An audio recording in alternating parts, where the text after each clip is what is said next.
hockey des Commandeurs de Lévis Midget 3. En web diffusion. Commandeur.com. En collaboration avec la Ligue de hockey Midget 3 et TV Go. Une présentation de la Coop. La Coop, partenaire d'excellence de la Ligue Midget 3. Et de la Cage au Sport de Lévis. La Cage au Sport de Lévis, le plus important partenaire de vos commandeurs.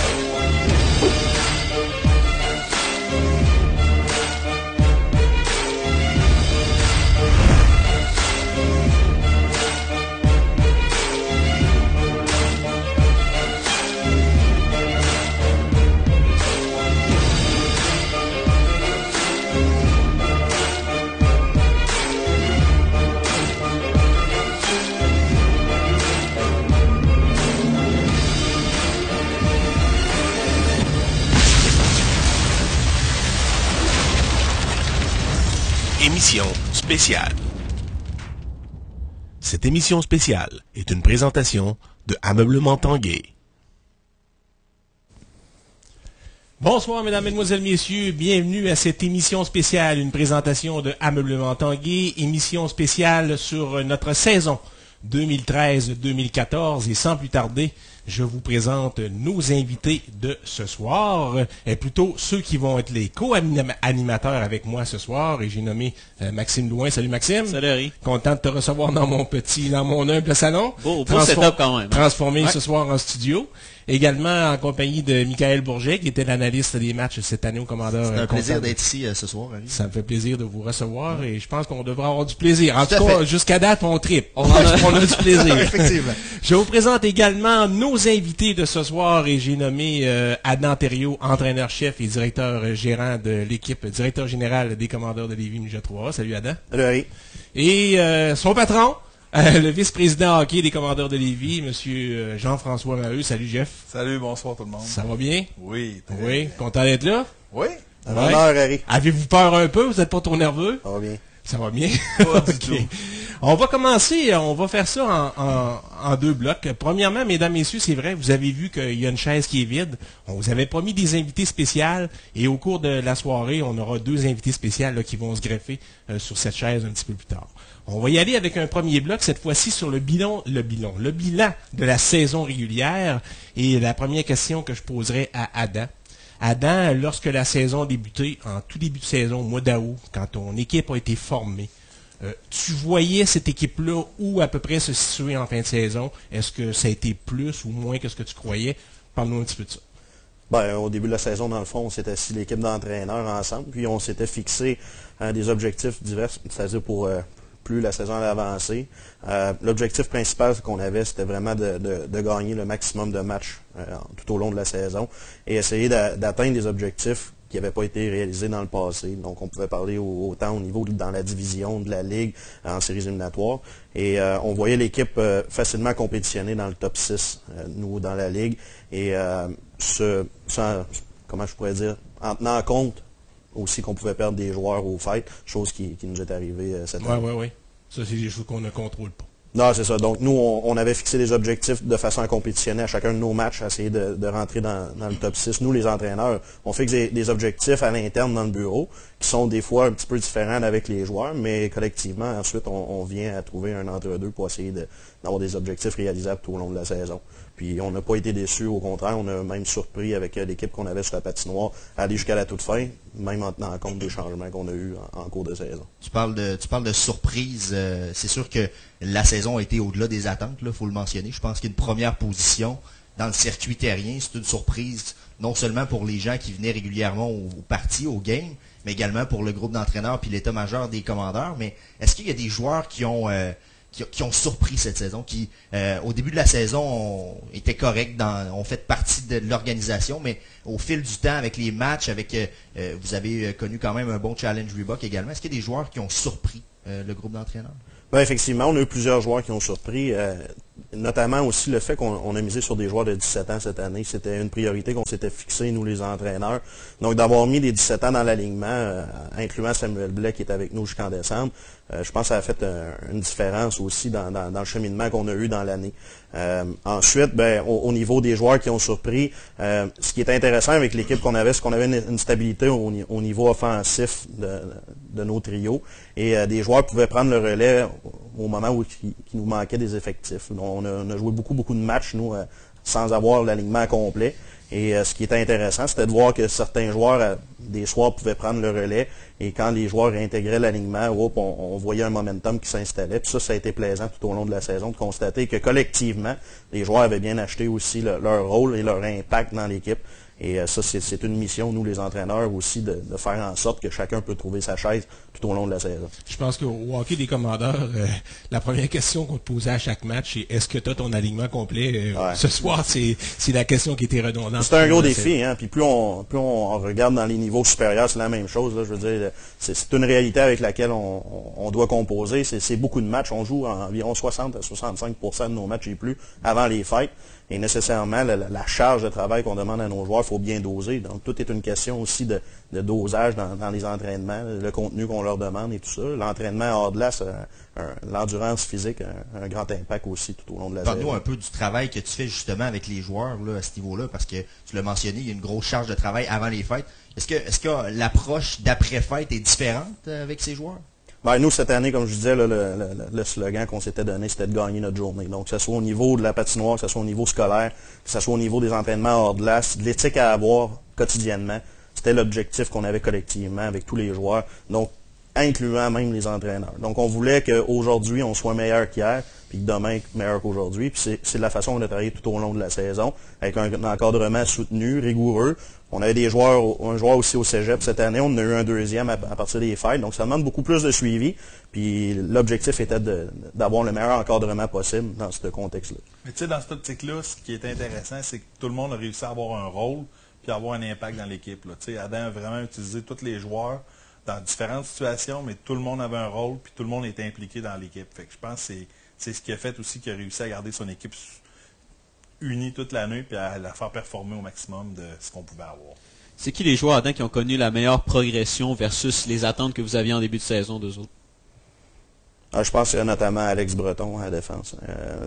Alex Breton nous a vraiment surpris au niveau de ce qu'il pouvait nous amener dans sa présence physique aussi, je pense. Oui, dans les deux sens de la patinoire, je pense qu'il a créé des belles surprises. On a plusieurs joueurs. Il y a Jean-Daniel Gauthier à l'avant. Je veux dire, nos joueurs, que ce soit nos vétérans, comme Joseph Lheureux, Antoine Pouliot, Mathieu Nadeau, Pierre-Luc Dion, c'est des joueurs qui, match après match, on savait ce qu'ils pouvaient nous donner sur la patinoire. Il n'y avait aucune inquiétude envers ces joueurs-là. Donc, pour les joueurs qui ont progressé, il y en a eu plein, mais à divers niveaux, si on peut dire, ou dans chacun en fonction de ce qu'il pouvait apporter à l'équipe. Alex à la défense en est un, Jean-Daniel à l'avance en est un deuxième. Pierre-Alexandre Lagrange pour un 15 ans, une très bonne saison également. Dans le filet, nos deux gardiens ont livré de belles performances tout au long de la saison. Je veux dire, on pourra en nommer plusieurs. Jason Carrier a une meilleure saison que l'an dernier également à défense, là, comme vétéran pour nous. Donc, je pourrais en nommer, là, mais c'est sûr que chacun avait un rôle peut-être un peu plus différent. Le temps de glace est variable, mais une chose que, comme Jean-François vient de le mentionner, que nous, ça a fait, je pense, vraiment de tenir les joueurs ensemble. C'est quand on avait une chance de redonner aux joueurs qui avaient moins de glace un peu dans des situations diverses en match. Notamment au challenge, à un moment donné, où on se souvient qu'on menait par plus qu'un but, plus que 3-4 buts, on n'hésitait pas à envoyer d'autres joueurs en unité spéciale en avantage numérique ou en désavantage numérique. Puis on le fait encore, même aujourd'hui. Donc, c'est de redonner aux joueurs vraiment là, que des fois, ils font passer l'équipe en premier. Puis nous, on reconnaît ça comme entraîneur. Et quand on a la chance de leur redonner ça, on leur redonne. Donc ça. Si tu avais un joueur à nommer comme MVP juste pour la portion de la saison régulière. En nommer un, je pourrais nommer peut-être Samuel Blais jusqu'en décembre. Je pense que sans Samuel Blais, on a calculé qu'en 21 matchs cette année qui a été absent, c'est-à-dire au mois de septembre et par la suite, là, quand il a gradué à Victoriaville, on a une fiche de 11 victoires, 10 défaites. Donc, si on regarde notre fiche totale, qu'on a plus que 30 victoires, ça veut dire beaucoup. Le temps de possession de rondelles a énormément changé dans notre équipe à partir du moment qu'on a perdu Samuel. Parce que Samuel, il faut le mentionner, c'est un joueur qui peut apporter une contribution offensive assez incroyable. Là, tu l'as mentionné, la fiche que vous aviez avec et sans Samuel est assez incroyable. c'est quoi l'impact que ça a eu de perdre Samuel? Est-ce que dans le vestiaire, ça a donné un choc aux joueurs, certains joueurs? Est-ce qu'il y en a qui ont redoublé d'ardeur dans le vestiaire? Parce que nous, sur la patinoire, il faut le mentionner, on a vu Nadeau prendre un petit peu plus de leadership, il faut le mentionner. L'heureux également qui a été avec une bonne contribution. Mais quel impact ça a eu sur l'équipe? Étant donné qu'on parle de joueurs d'avant, mais c'est sûr qu'au niveau des joueurs d'avant, il y a Joseph comme vétéran, capitaine aussi, qui a livré une bonne deuxième moitié de saison. Mathieu Nadeau également. Donc on pourrait nommer des MVP avec même Alex Barry-Boulet, Justin Bernier qui en était à sa première saison, a eu une très bonne saison avec nous aussi, après les fêtes, avant les fêtes. Mais l'impact s'est fait sentir surtout au niveau de la possession de la rondelle. Je veux dire, on était une équipe qui contrôlait le jeu, qui était patiente avec la rondelle, et on a fallu s'ajuster parce que, bon, avec le changement de Samuel qui a gradué, mais ça fait partie de la game. Je veux dire, on est là pour les faire graduer, puis c'est notre mission aussi comme entraîneur. Le fait comme organisation qu'on a un joueur qui gradue, ça veut dire que nos entraîneurs font un bon travail. Ouais. Ça veut dire que comme organisation, on fait un bon travail. Puis, tu sais, je devance peut-être des choses, mais quand Antoine Pouliot est revenu, pour qu'une équipe nous fasse confiance de retourner un joueur, c'est parce qu'ils ont confiance en notre personnel d'entraîneur puis au travail que ces gens-là font avec les joueurs. Ça, c'est important. Justement, Adam a fait un coup de maître en allant chercher Antoine Pouliot du Dracor de Bécomo. Explique-moi un peu, c'est quoi l'impact du remplacement d'Antoine Pouliot de Samuel Blais par Antoine Pouliot? Ben, dans le fond, nous, là, on s'était arrêté au moment qu'on a eu le téléphone, quand j'ai eu le téléphone de Jérôme Mezzanero de Victoriaville, on s'était arrêté à se poser la question, qu'est-ce qu'on fait? Est-ce qu'on se retourne vers les joueurs de 15 ans qu'on avait renvoyés au club, à leur club respectif Midget d'Espoir, ou on fait le tour des équipes peut-être junior majeures en attendant de voir qu'est-ce qu'on pourrait recevoir, chose que normalement c'est assez rare quand même. Mais il y avait un joueur qu'on savait qui vivait une situation particulière, qui était Antoine à Bécomo, avec Bécomo qui est en train de garder leur équipe pour aspirer aux grands honneurs dans leur circuit. Donc, pour nous, ce qu'on a fait, c'est qu'on a tout simplement pris le téléphone. On s'est tout simplement renseigné à savoir si on avait des possibilités de recevoir Antoine. Et suite à un premier téléphone avec Steven, un de Bécomo, on a eu des nouvelles par la suite qui étaient positives pour nous. Mais je pense qu'il y a un point qui était vraiment majeur dans l'histoire de remplacer, j'aime pas vraiment le terme remplacer, mais pour compenser, si on veut, la perte de Samuel, c'était combler la perte. C'était vraiment de quel joueur est le plus proche dans ce qu'on peut combler avec sa présence pour remplacer Samuel Blais. Donc, pour nous, c'était l'objectif. Puis Antoine, c'était le joueur. Disponible également. Ouais, puis je vais vous dire, l'idée n'est pas venue de nous, les entraîneurs, au départ. Là. Je veux dire, notre capitaine est rentré dans le bureau, Joseph, puis vous pourrez lui demander tout à l'heure. Il est rentré dans le bureau en nous disant Hey, avez-vous pensé à Antoine Pouliot? Donc, tu viens de dévoiler un de mes invités spéciaux, là?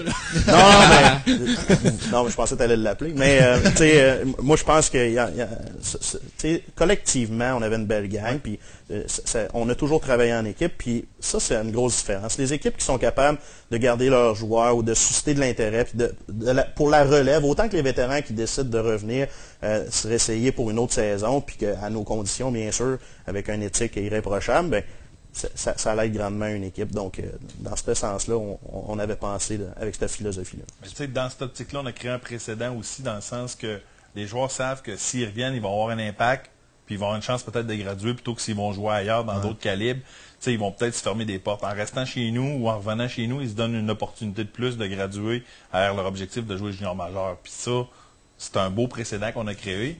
Puis en espérant qu'on puisse continuer de travailler là-dessus, puis que ça continue de nous aider. Parce qu'on peut un peu, pour prendre tes mots, Charles Lapointe, que vous avez rappelé, qui lui jouait à Midget 2A, puis qui a joué avec vous l'année passée. Qui a très bien fait, d'ailleurs. Oui, qui a très bien fait. Ben, en fait, vous ne pouviez pas l'inclure dans la formation, je pense, en série éliminatoire, à moins d'avoir un blessé, là, ce qui n'est pas arrivé. Là. C'est sûr qu'on aurait pu, exemple, dire, OK, on prend Charles Lapointe, mais moi, je m'étais renseigné aussi à la Ligue. Je veux dire, on a un protocole à respecter, puis il faut respecter les règles, puis c'est bien correct ainsi. Nous, on voulait, au départ, peut-être graduer Charles avec nous, le ramener dans l'équipe et tout ça, mais imaginez la situation qu'on reçoit par la suite, Antoine Pouliot, mais là, on a un gars qui vient de réintégrer, qui appartient à une équipe majeure. Il a fallu recouper Charles, donc c'était un peu délicat, donc on a été patient.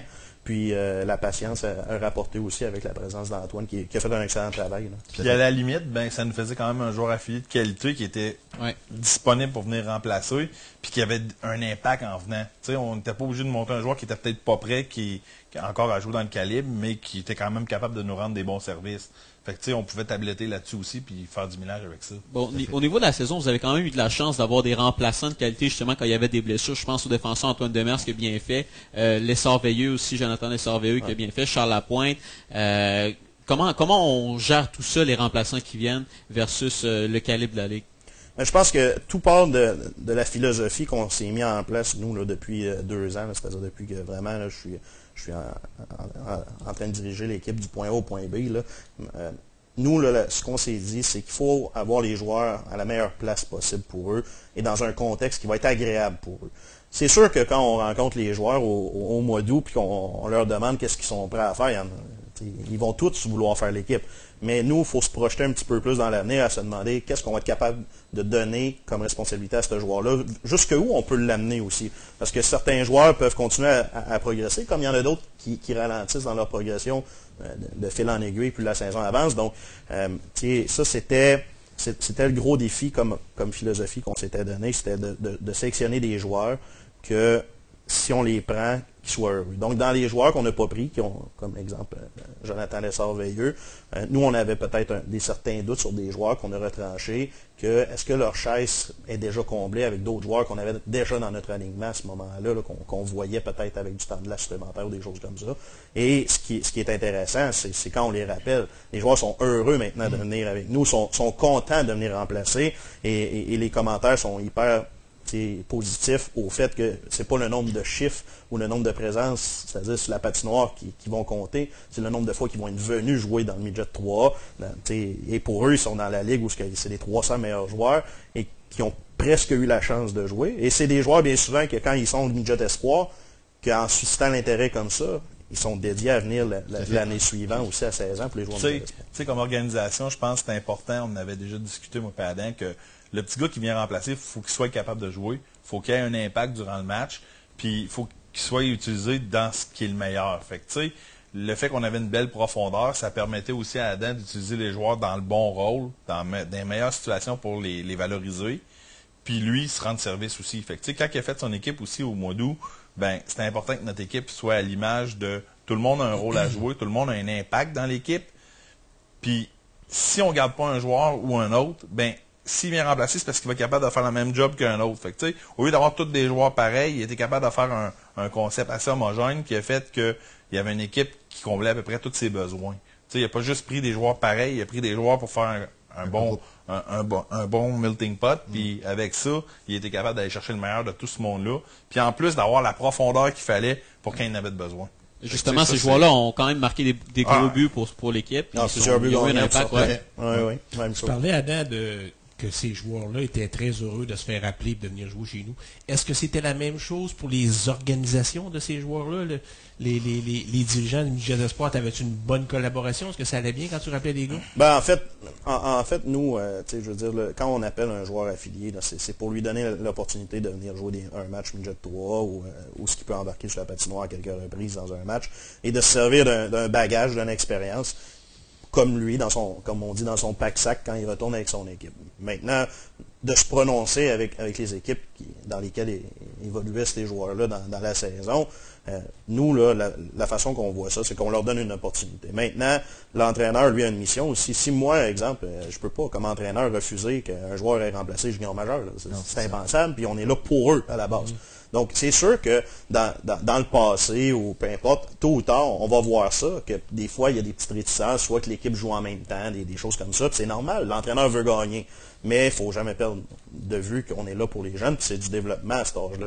Ça fonctionne comment exactement? C'est-tu comme dans le junior majeur, je pense que l'entraîneur t'appelle, puis ensuite il appelle le joueur? C'est-tu comme ça? Puis toi, est-ce que tu appelles l'entraîneur du midget espoir pour dire je te prends tel gars de cette semaine? Ouais, bon, on a la règle du 24 heures là, minimum. Là. Nous, on essaie de même donner ça d'avance qu'on est capable là, d'aviser l'entraîneur. Okay. On avise toujours l'entraîneur en premier, qui lui nous donne soit l'opportunité d'appeler le joueur directement. Des fois, c'est plus vite. On l'offre toujours, nous, d'appeler le joueur affilié directement si ça sauve un coup de téléphone de l'entraîneur.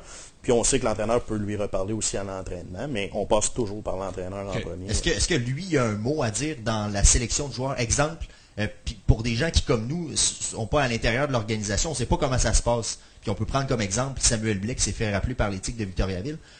Peux-tu nous expliquer un peu comment ça se passe là? Est-ce que l'entraîneur de un vous appelle, vous demande ouais moi je vois Samuel jouer puis il est solide cette saison, beaucoup de points, il pourrait apporter un élément assez essentiel à mon équipe. Est-ce que ça se passe comment là, un rappel de joueur? Nous dans le fond quand nous on a besoin d'affilier au Midget 3, nous on appelle directement comme entraîneur. Moi j'appelle directement les entraîneurs des niveaux soit Midget Espoir, juvénile ou autre. Mais pour quand le junior majeur, dans le fond, ta question, c'est prendre des joueurs chez nous. Ouais. Bien souvent, c'est le directeur gérant qui appelle. Moi, j'ai parlé à aucun moment à un entraîneur junior majeur cette année. C'est tout le temps au directeur gérant. Et à l'occasion, à titre de suivi, ça peut être les recruteurs chefs. Okay. Donc, c'est un peu la façon de procéder.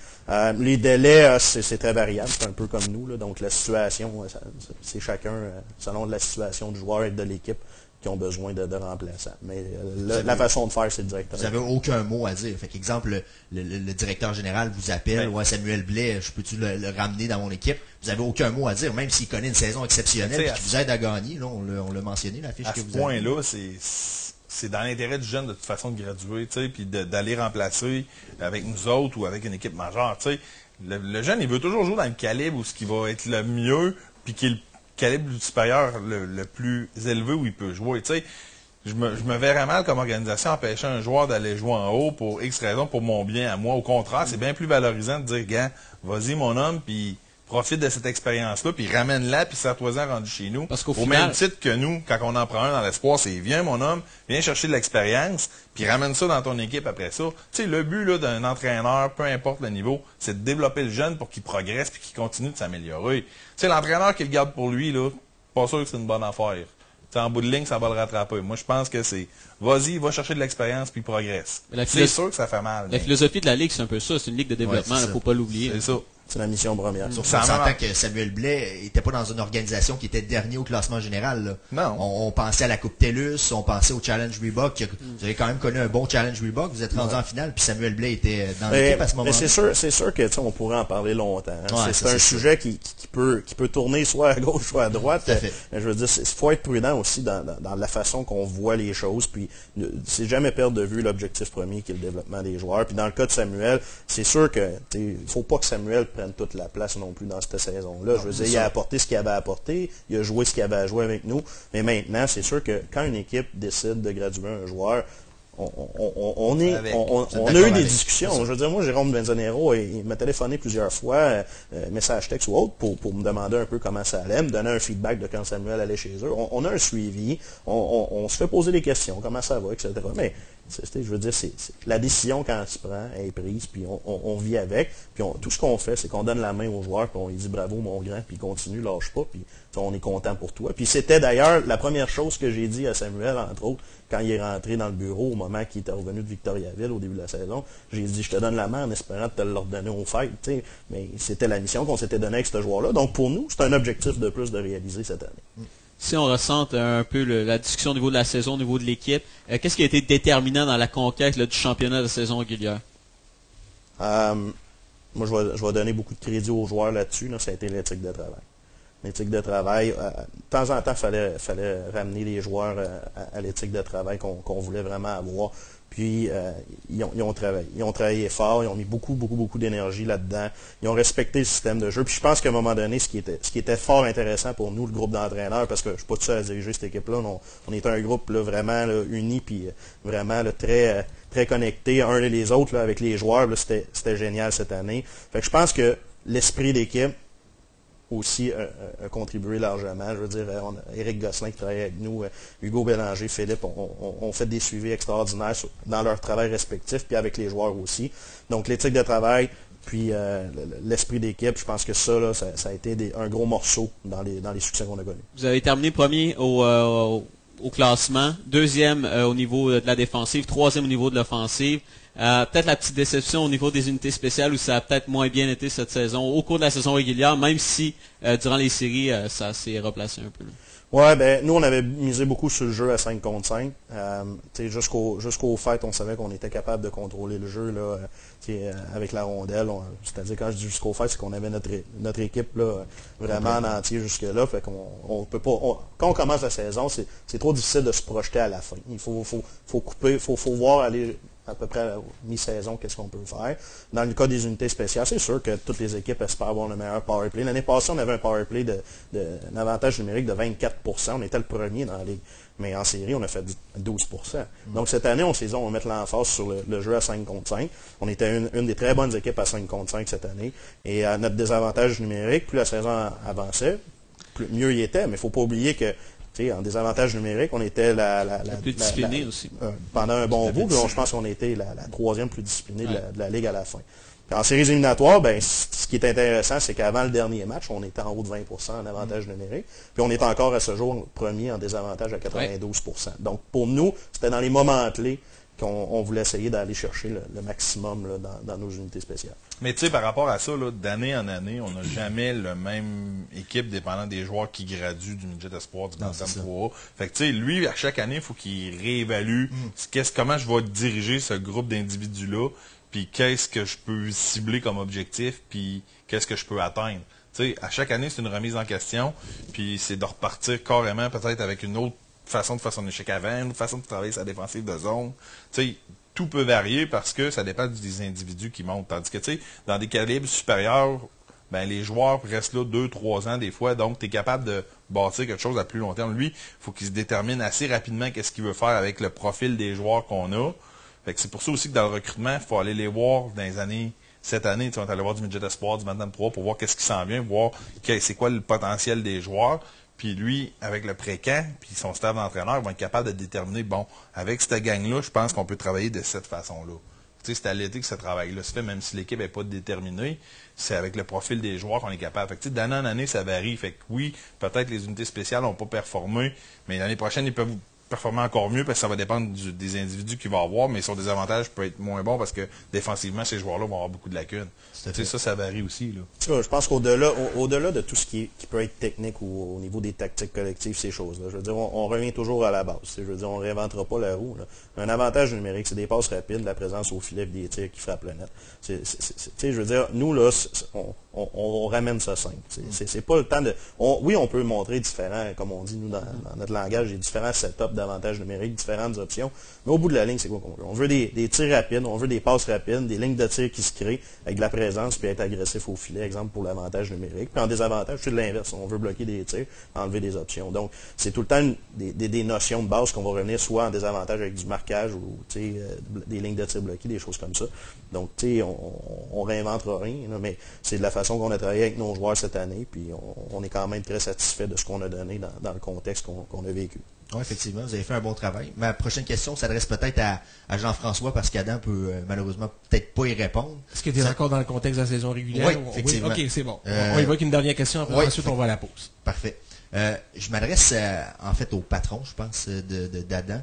Vous avez mentionné tout à l'heure le travail des entraîneurs qui a été fait avec les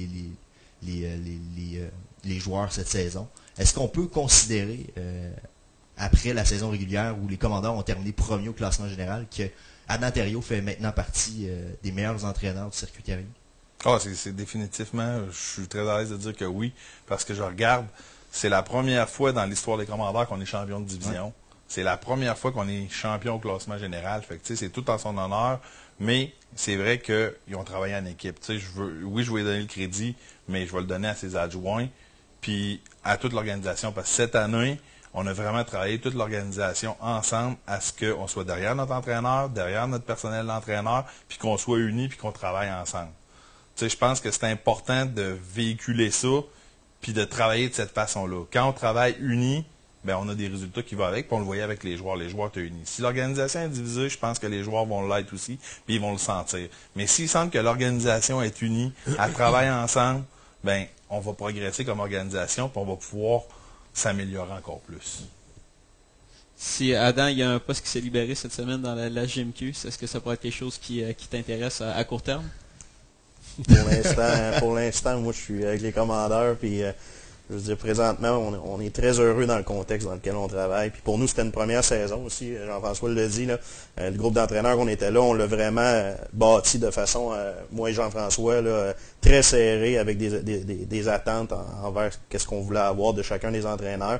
Puis même avec Harry, on travaille en plus étroite collaboration aussi d'année en année. Et moi, je voudrais juste rajouter une chose, c'est que l'an dernier, avec le départ de saison catastrophique qu'on avait eu de 0 victoire, 5 défaites, on a eu l'appui de notre organisation. Puis ça là, comme entraîneur, ça s'achète pas. Je veux dire, quand tu sens que ton organisation est en arrière de toi, 0 victoire, 5 défaites, et que t'entends des choses. Hein. Je veux dire, on n'est pas à l'abri des rumeurs qui courent là, à chaque semaine ou à chaque mois, mais quand tu sens que non, on est avec vous autres, on va tout faire, on va vous donner les moyens pour. Si vous avez besoin de quelque chose, faites-nous signe. Puis ça a été un virage. Ce début de saison-là, l'an dernier, moi, comme entraîneur, ça a été un virage majeur dans ce qu'on a pu ensuite construire avec même le groupe d'entraîneurs qu'on a eu cette année. Donc ça, là, ça s'achète pas. Puis c'est la façon qu'on travaille. Je veux dire, moi et Jean-François, on se parle à tous les jours.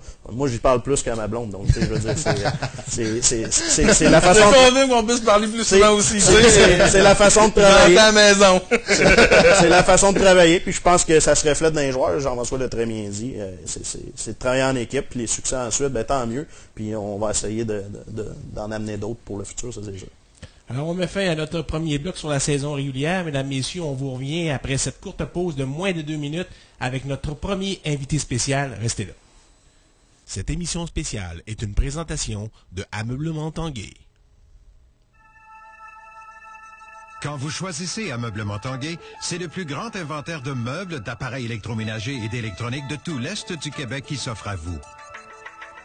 Quand vous choisissez Ameublement Tanguay, vous bénéficiez d'une garantie de qualité sur toute la marchandise et des meilleures conditions de paiement de l'industrie. Vous obtenez un service à toute épreuve et une livraison rapide partout au Québec.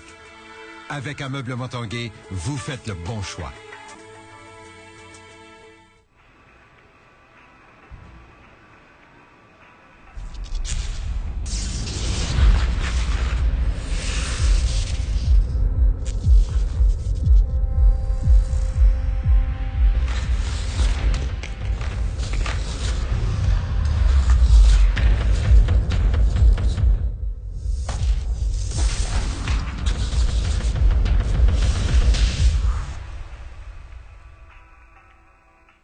La Coop et ses 95 000 membres vous souhaitent une bonne émission.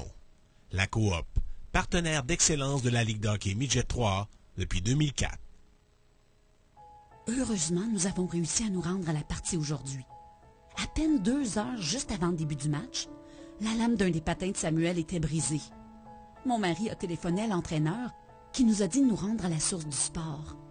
Dans le temps de le dire, Charles avait remplacé la lame et avait même aiguisé les patins. Non seulement il est arrivé à la partie à temps, il a compté 2 buts. De bons conseils, le meilleur équipement, la source du sport, le sport, on connaît ça. De retour à notre émission spéciale sur la saison 2013-2014 des Commandeurs de Lévis Midget 3, une présentation de Ameublement Tanguay. On est de retour, mesdames, messieurs, à notre émission spéciale et cette fois-ci en compagnie de notre invité d'aujourd'hui. Adam, on a vendu un peu la mèche tout à l'heure. Le voici, notre invité spécial. J'ai nommé Joseph Lheureux, capitaine des Commandeurs. Salut Joseph. Salut Harry, très content d'être ici, oui. Oui, content d'être ici. Oui. On a un beau petit setup, c'est le fun. Hein? Ah oui, c'est pas pire. T'as écouté la première partie de l'émission, t'as trouvé des commentaires intéressants? Oui, très intéressant. Oui. Je te laisse entre les mains de mes 2 acolytes, Maxime et Michael. Parfait. Joseph, bonne saison pour toi offensivement, quand même, début 18 passes. Fais un peu le bilan de ta saison personnellement comme joueur. Ben, au début, c'était l'ajustement. Même si j'ai joué ici l'année passée, c'était pas pareil vu que j'étais un joueur cégep. Je fais 2 pratiques par semaine à comparer 4 de l'année passée. Okay. Ouais. Puis, tu sais, les joueurs, c'était... Pour la majorité, j'avais jamais joué avec eux autres. C'est l'adaptation un peu. Je pense que c'est pour ça que j'ai connu un moins bon début de saison que l'année d'avant. Puis, ça a été de m'ajuster. Puis, c'est pour ça qu'au retour des fêtes, je pense que là, j'étais à l'aise. Je me suis retrouvé plus. Après ça, il y a Antoine qui est redescendu, que j'avais joué des années avec lui sur le même trio. Fait que c'était tout à mon avantage à partir de ce moment-là pour connaître plus de succès. Ça, c'est vrai ce qu'Adam disait tantôt, là, quand que Blais est parti, tu as dit, hey, tu devrais rappeler Antoine. Ouais, ben c'est ça, j'y avais pas pensé tout de suite. Puis là, dans l'année, on est allé le voir jouer. Il jouait à Québec. Okay. S'il avait pas joué, il était supposé. Puis Okay. là, on se posait des questions. Puis je savais qu'il jouait pas trop. Là. Ça m'est venu à l'idée que peut-être qu'il aimerait mieux avoir plus de glace, puis s'améliorer, puis retourner Ouais. junior l'année d'après. Ouais. T'as connu une bonne série contre Lac-Saint-Louis quand même, 4 filets, une mention d'assistance. Parle-moi un peu de cette série-là au plan personnel. Ben, je pense que c'était plus la motivation qui était là. On savait toute l'équipe qu'on aurait eu l'équipe pour se rendre jusqu'au bout, puis même si c'était, mettons, moi qui faisais le but, ben je pense que c'était l'équipe au complet qui se carrait, fait que je pensais pas à ça, c'est à rentrer, puis on jouait l'équipe ensemble. T'es pas le joueur le plus grand de la ligue, si on va se le dire. Mais dis-moi, c'est quoi un peu le secret pour... t'es quand même capable de distribuer des mises en échec percutantes, on l'a vu au cours de la saison. C'est quoi ton secret? Ben, je pense que c'est le timing de quand tu vas frapper le joueur. Des fois, il peut pas te voir arriver, fait que c'est un avantage. Ou avec la vitesse aussi que tu vas y aller. Puis, c'est pas avoir peur, tu rentres, puis... Ou d'être plus vite, pas se faire frapper. Et aussi de faire les foins l'été. C'est sûr que l'entraînement physique, il faut que tu l'aies, là, parce que, tu sais, pour, mettons, plaquer un joueur de 30 livres de plus ou 60 livres, ben, il faut que tu aies de quoi de fort dans toi, puis je pense que c'est tout ça ensemble que ça fait que... Dis-moi donc, y a-tu une fois cette année où tu as été frappé, puis tu t'es dit, si, il était pesant à lui, puis tu étais... Ouais, ça arrivé une couple de fois que j'ai perdu le souffle, mais... Non, je pense que la pire fois, c'est moi qui est allé le plaquer, puis là, j'étais revenu au banc, puis c'est là que j'étais le plus ébranlé.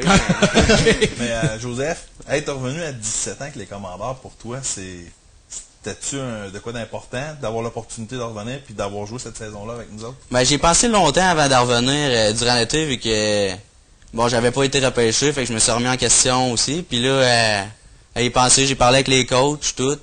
Puis je pense que j'ai bien fait de revenir. Ça m'a donné du bagage hockey encore. Puis sans perdre le hockey compétitif, là, à la place de retourner dans des ligues de région, ben je pense que j'ai bien fait de revenir justement pour tout le hockey de compétition en général, l'organisation, t'es encadré, tout. L'expérience de jouer dans la Ligue ça. Midget 3. Je veux dire, on s'en était jasé avec Joseph dans l'été. Puis, tu sais, je veux dire, la Ligue Midget 3, c'est de la Ligue Midget 3. Il y en a une au Québec. Puis, tu sais, je pense que ça a joué pour beaucoup dans la décision de Joseph aussi. Est-ce que le fait que tu as été invité au camp des remparts, est-ce que ça a changé quelque chose dans ta décision? Oui, c'est sûr que ça a eu un effet positif pour que je revienne. Au début de l'été, j'avais comme perdu l'intérêt. J'étais là, bon, ma chance est passée, tout. Puis là, en ayant cette invitation-là, ben ça m'a comme fait à repenser, il reste une chance, tout. Fait que, tu sais, vas-y, là. Mais si on recule au mois d'août puis on se met dans la peau, est-ce que, aujourd'hui, avec tu sais qu'est-ce que tu as accompli jusqu'à maintenant dans la saison, il reste la Coupe Dodge, puis est-ce que tu es fier d'avoir joué pour les Commandeurs cette année? Puis, si tu me dis, moi, Jean-François, là, si ça refait, je refais la même décision, puis je suis vraiment content, ou il y a des choses que j'ai pas aimées? Non, je la referais justement en plus qu'on a fini premier. Mais ça m'a comme donné du bagage de gagnant. J'avais jamais gagné un championnat toute de ma carrière, puis ça, ça m'a fait avoir une image de gagnant, on gagnait, puis ça, je pense que c'est positif pour une personne en dehors du hockey, même dans la vie générale, puis ça va m'aider dans le futur, même si c'est pas au hockey. Là. C'est quoi ta vision de joueur? Quel type de joueur est Joseph Fleury? Ben, je pense que je suis un joueur offensif et défensif. Je suis capable d'être performant dans les deux sens de la patinoire. Je suis pas un gros scoreur, sauf que offensivement, je suis capable de faire des passes et d'être productif. Tu as été capitaine cette saison. Quel type de leader que tu es dans le champ? Est-ce qu'au niveau midget 3, c'est si important que ça, quelqu'un qui a un C sur son chandail? Ben, je pense que rendu midget 3, c'est important vu que c'est lui qui mène l'équipe un peu. Je suis peut-être pas le plus grand parleur dans la chambre, mais j'ai Tu comptes pas de bâton? Non, c'est ça, mais j'ai une bonne ambiance avec tous les joueurs en général. Okay. Une bonne relation avec tout le monde. Parle-moi un peu de tes acolytes. On le sait, Pierre-Luc Dion qui avait un A sur son chandail, Mathieu Nadeau également. Quel travail vous faisiez ensemble pour motiver vos troupes? Ben, le travail qu'on faisait ensemble, c'est qu'en plus, on était là l'année passée. Oui. Fait que, on était des joueurs d'expérience, on a été capable de faire l'équipe un ensemble, puis comme pas qu'il y ait de rassembler les groupe. gars. Ouais, ok. Puis Pas qu'il y ait d'emmener de clan. l'expérience pour évoluer. Puis admettons qu'on avait une série de défaites, ça n'a pas arrivé souvent, mais quand on avait plus un down, ben on l'avait connu les années d'avant, puis on était capable de remonter, puis de s'encourager, puis dire que il n'y a rien là, puis qu'on est capable de s'en remonter. Parle-moi un peu du challenge Reebok où vous avez perdu malheureusement en finale. Puis on le sait, au niveau Midget 3, la victoire au challenge Reebok permet d'avoir un bail en première ronde des séries éliminatoires. À quel point c'est important pour vous d'avoir ce bail-là en première ronde? Ben, je pense que le bail, c'était important, oui, mais c'était pas notre objectif principal. C'était plus de gagner le tournoi parce que, tu sais, on voulait être champion. Puis pas connaître la défaite, sauf que, tu sais, comme le bail, on l'a eu à cause qu'on a fini premier au général. Puis je pense qu'on aurait pu gagner le tournoi, puis ça n'aurait rien qui été du bonus pour nous autres, là. À quel point ça peut... parce que nous, sur la galerie de presse, on ne se fait pas de cachette, on pense qu'un bail en première ronde des séries éliminatoires, ça peut peut-être des fois nuire à une équipe. Est-ce que, dans votre cas, comment on se prépare avant une série contre le Lac-Saint-Louis qui avait le momentum en fin de saison? Je pense qu'il y avait 8 victoires à leurs 9 derniers matchs. Ils sont rentrés en série éliminatoire. Ils sont allés battre Laval-Montréal en première ronde des séries, qui avait terminé 3e, moi c'est ça, au classement général. Alors, à quel point c'est où on va chercher la motivation après un bail, on n'a pas joué, ça fait une semaine et demie qu'on n'a pas joué. Comment on se prépare pour... Ben, ça va être dans les pratiques. Il va falloir pratiquer 2 fois plus intense pour justement essayer de reproduire l'émotion des séries dans les pratiques.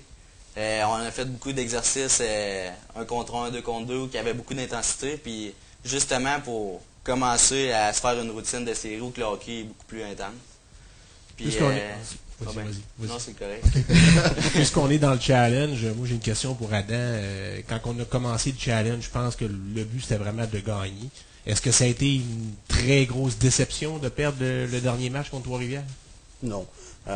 C'est-à-dire, tu sais, Joseph le résumé aussi. Là. Cette année, je l'ai mentionné tout à l'heure, la philosophie, le slogan qu'on avait acheté avec les joueurs, c'était gagner notre journée. Donc pour nous, là, c'était quand on se présente à l'aréna, on se présente pour gagner. On se présente pas pour jouer un match de hockey à Lévis. Maintenant, les joueurs qui rentrent dans le vestiaire et sur la patinoire par la suite, c'est pour gagner le match. Donc c'est la philosophie qu'on a en tête, vraiment dans ce qui a trait à la patinoire. Là. Mais c'est sûr que il y a l'aspect de déception dans la défaite, mais on était relativement content quand même du parcours qu'on a eu. Ça a été quoi les aspects de cette défaite-là? Ce qui a été le point tournant de la défaite, oui. De cette défaite-là, c'est okay. Ben, je vous dirais que c'était un peu le même point qu'on a vu en série. Disons que Chasser le naturel revient au galop, on pourrait dire que c'est un peu la même chose. Il y aurait peut-être eu il y a eu un manque d'opportunisme. 4-0. Il faut trouver un goaler au bord, là, il y a Golan. Mais c'est ça, avoir scoré le premier. Je veux dire, on a manqué des chances énormes. Ouais. On a quand même très bien joué ce match-là. Je veux dire, Trois-Rivières était sur une bonne séquence aussi. Là, il y avait tous leurs joueurs. Il y avait tous leurs joueurs. Il y en a qui ont gradué aussi. Il y en a 2 qui ont gradué au fait. Mais à ce moment-là, il y avait toute leur équipe eux également. C'était une très bonne formation. Il y avait un excellent avantage numérique aussi. Donc, c'est sûr que oui, une déception parce que c'est une finale. Mais nous, on s'est reviré vite de bord. Puis, tantôt, on parlait du bail. Je finis là-dessus, là, mais quand tu posais la question à Joseph, moi, on parle du bail, mais le bail, non, on l'a eu parce qu'à chaque jour, on avait l'intention de gagner un match de hockey, tout simplement. Je veux dire, rendu à la fin, je connais pas un entraîneur ou une équipe qui se dit, OK, on est proche d'avoir le bail, pas sûr, hein, on va s'arranger pour peut-être... Pour pas gagner, on va lever le pied un peu. Ou, on pense même pas à ça. On pense pas à ça. Là, je veux dire, quand on arrive dans la chambre, on arrive en arrière du banc, sur le banc comme joueur, on veut gagner à la game, là, en bon français. Donc, nous, c'était la philosophie qu'on avait. Avec cette philosophie-là, on se retrouve premier au général. Première fois de l'histoire des commandeurs, avec une bannière de champion de division également, qui nous donne un bail. So what? On le prend. Hein? On le prend, c'est ça. C'est quoi la pertinence du challenge Reebok dans la saison, en plein milieu de la saison régulière? Moi, je trouve que c'est une excellente compétition parce que ça amène là, vraiment, comme là cette année, c'était génial. C'était juste avant de partir pour la période des fêtes. C'est l'année prochaine aussi. Ça donne comme on dit, un edge aux joueurs. Hein, ça donne un momentum. La période de novembre est très difficile. Je veux dire, le soleil change. La charge de travail à l'école combinée à une charge d'entraînement pour les joueurs, en plus pour certains qui sont au cégep également comme Joseph, je veux dire, à un moment donné, ça vient lourd. Ça vient lourd au mois de novembre, là, tout ça. Le joueur se rend compte qu'il fait que ça, jouer au hockey. Là. Dans la famille, il voit moins ces choses-là. Donc, d'avoir une compétition comme ça t'amène à te comparer où tu es rendu dans ta saison. Et en situation de compétition, qu'est-ce que ton équipe peut démontrer? C'est sûr que c'est pas la même chose qu'une série où tu affrontes la même équipe sur plusieurs matchs consécutifs, mais au moins, ça donne un petit step-up, si on peut dire, à la saison des joueurs. C'est très le fun à vivre aussi comme entraîneur. Puis dans le cadre du développement des joueurs, ce qu'on parlait tantôt, ben pour les joueurs, c'est une belle visibilité. Il y a beaucoup de dépisteurs qui sont là, puis ils sont en même des comparés sur une courte période, puis d'une façon intense, voir qu'est-ce qu'ils sont capables de donner là. Puis quand arrive la période des séries éliminatoires, ben ils voient la progression des joueurs. Fait qu'ils sont en même aussi de se refaire une autre tête sur « Oh, lui, il a progressé, lui, il n'a pas progressé. » Fait que tu sais, je pense que même pour nos joueurs qui jouent chez nous, c'est une façon de se mettre en valeur qui est incroyable puis qui permet aux dépisteurs de, eux, voir c'est quoi l'aspect compétiteur qu'il y a chez nos joueurs. Puis ça, je pense que c'est important. Tu sais, c'est la clé. Ça me donne la chance de rappeler que pour les 3 prochaines années, le Challenge Reebok va être présenté à Gatineau, hein? Yes. Au nouveau complexe Rancho-Brière. En effet. Si j'en reviens un peu à Joseph, parle-moi de ton plus beau moment avec les Commandeurs de Lévis. Ben, je pense que le plus beau moment, c'est la game d'ouverture à Lévis. Tu sais, toute l'ambiance qu'il y a, surtout la première année que tu es là, c'est... T'as jamais vécu ça, en tout cas, à moins que tu sois bien chanceux quelque part d'autre, mais pour joueur de hockey, je pense que c'est là que comme la carrière commence plus dans le professionnel. Là. Puis non, c'est... L'aréna est pleine, puis ils sont tous là pour te voir, puis du monde qu'ils connaissent pas, là, c'est rien que des fans qui viennent. Fait que, parle-moi un peu de l'affiche à domicile, tu l'as mentionné, là. Je pense qu'il y a une motivation différente quand on joue à Lévis que c'est sûr qu'à Lévis, je sais pas si c'est quoi qu'il y a, c'est l'ambiance toute. Comment mais... je sais pas c'est quoi qu'il y a? Il y a ce que j'organise. Non, mais c'est comme si... La boucane. Il y a ma boucane. Tu sais, à Lévis, il n'y a pas un joueur qui est pas motivé à venir jouer. Là. Dans la chambre, c'est stressant. Là. T'as hâte d'embarquer, t'as hâte de donner une performance, puis c'est tout en général qui fait que à Lévis, c'est à Lévis. Mais toi, comme joueur, là, les autres équipes qui jouent contre toi, ouais. Sont-ils plus motivés à jouer contre toi à Lévis? Peut-être aussi. Peut-être, oui. Moi, je pense que oui. Là, parce qu'on peut peut-être comparer les Commandeurs au Rempart dans le circuit Courteau puis aux Canadiens de Montréal. Mais écoutez, moi, je me souviendrai toujours de Louis Pinchot qui avait dit, Louis Pinchot qui va être notre nouveau président, qui était président des Remparts, qui avait dit à Martial Robert, les Commandeurs, vous êtes les remparts de la Ligue Midget 3. Ouais, quand même. Justement, juste ton nom de famille. Joseph, c'est quoi le futur pour toi? Là? Qu'est-ce qui t'attend pour la saison prochaine? Je sais pas encore, ça va être de voir. Là, je suis encore dans ma saison Midget 3 tant que c'est pas fini. Fait que je pense que après la saison, quand tout va être fini, qu'il n'y aura plus de game, plus de pratique, ça va être clair. Ben là, je vais me revirer, je vais prendre une décision, je vais voir aussi avec ma carrière future, qu'est-ce que je veux faire dans la vie. Ouais, c'est ça, dans ce que j'étudie tout. Ça va être mieux pour moi de retourner plus de côté travail ou continuer hockey à aller jusqu'au bout, je sais pas. Mais la décision n'est pas prise encore, puis ça reste à voir. Justement, est-ce que c'est facile au niveau Midget 3 de faire du hockey puis aller à l'école en même temps? Est-ce que c'est bien organisé dans ce sens-là?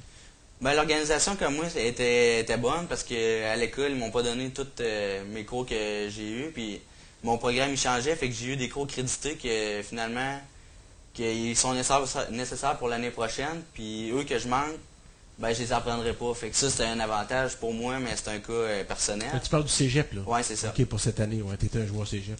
Puis ça m'a donné un horaire que j'avais pas beaucoup de cours, fait que c'était plus facile pour venir aux pratiques, même si j'en faisais 2, ben tu sais, j'étais pas à un horaire booké tout le temps, fait que, tu sais, j'étais pas fatigué à longueur d'année, j'avais du temps de repos, fait que, pour moi, ça, c'était mais si on retourne à la question au moment où tu étais en secondaire 5, le non, les horaires sont... c'est bien aménagé. Ouais, c'est bien. Surtout sport-études, ça, c'est parfait, là, fait que, il n'y aurait rien à changer pour ça, là. C'est bon.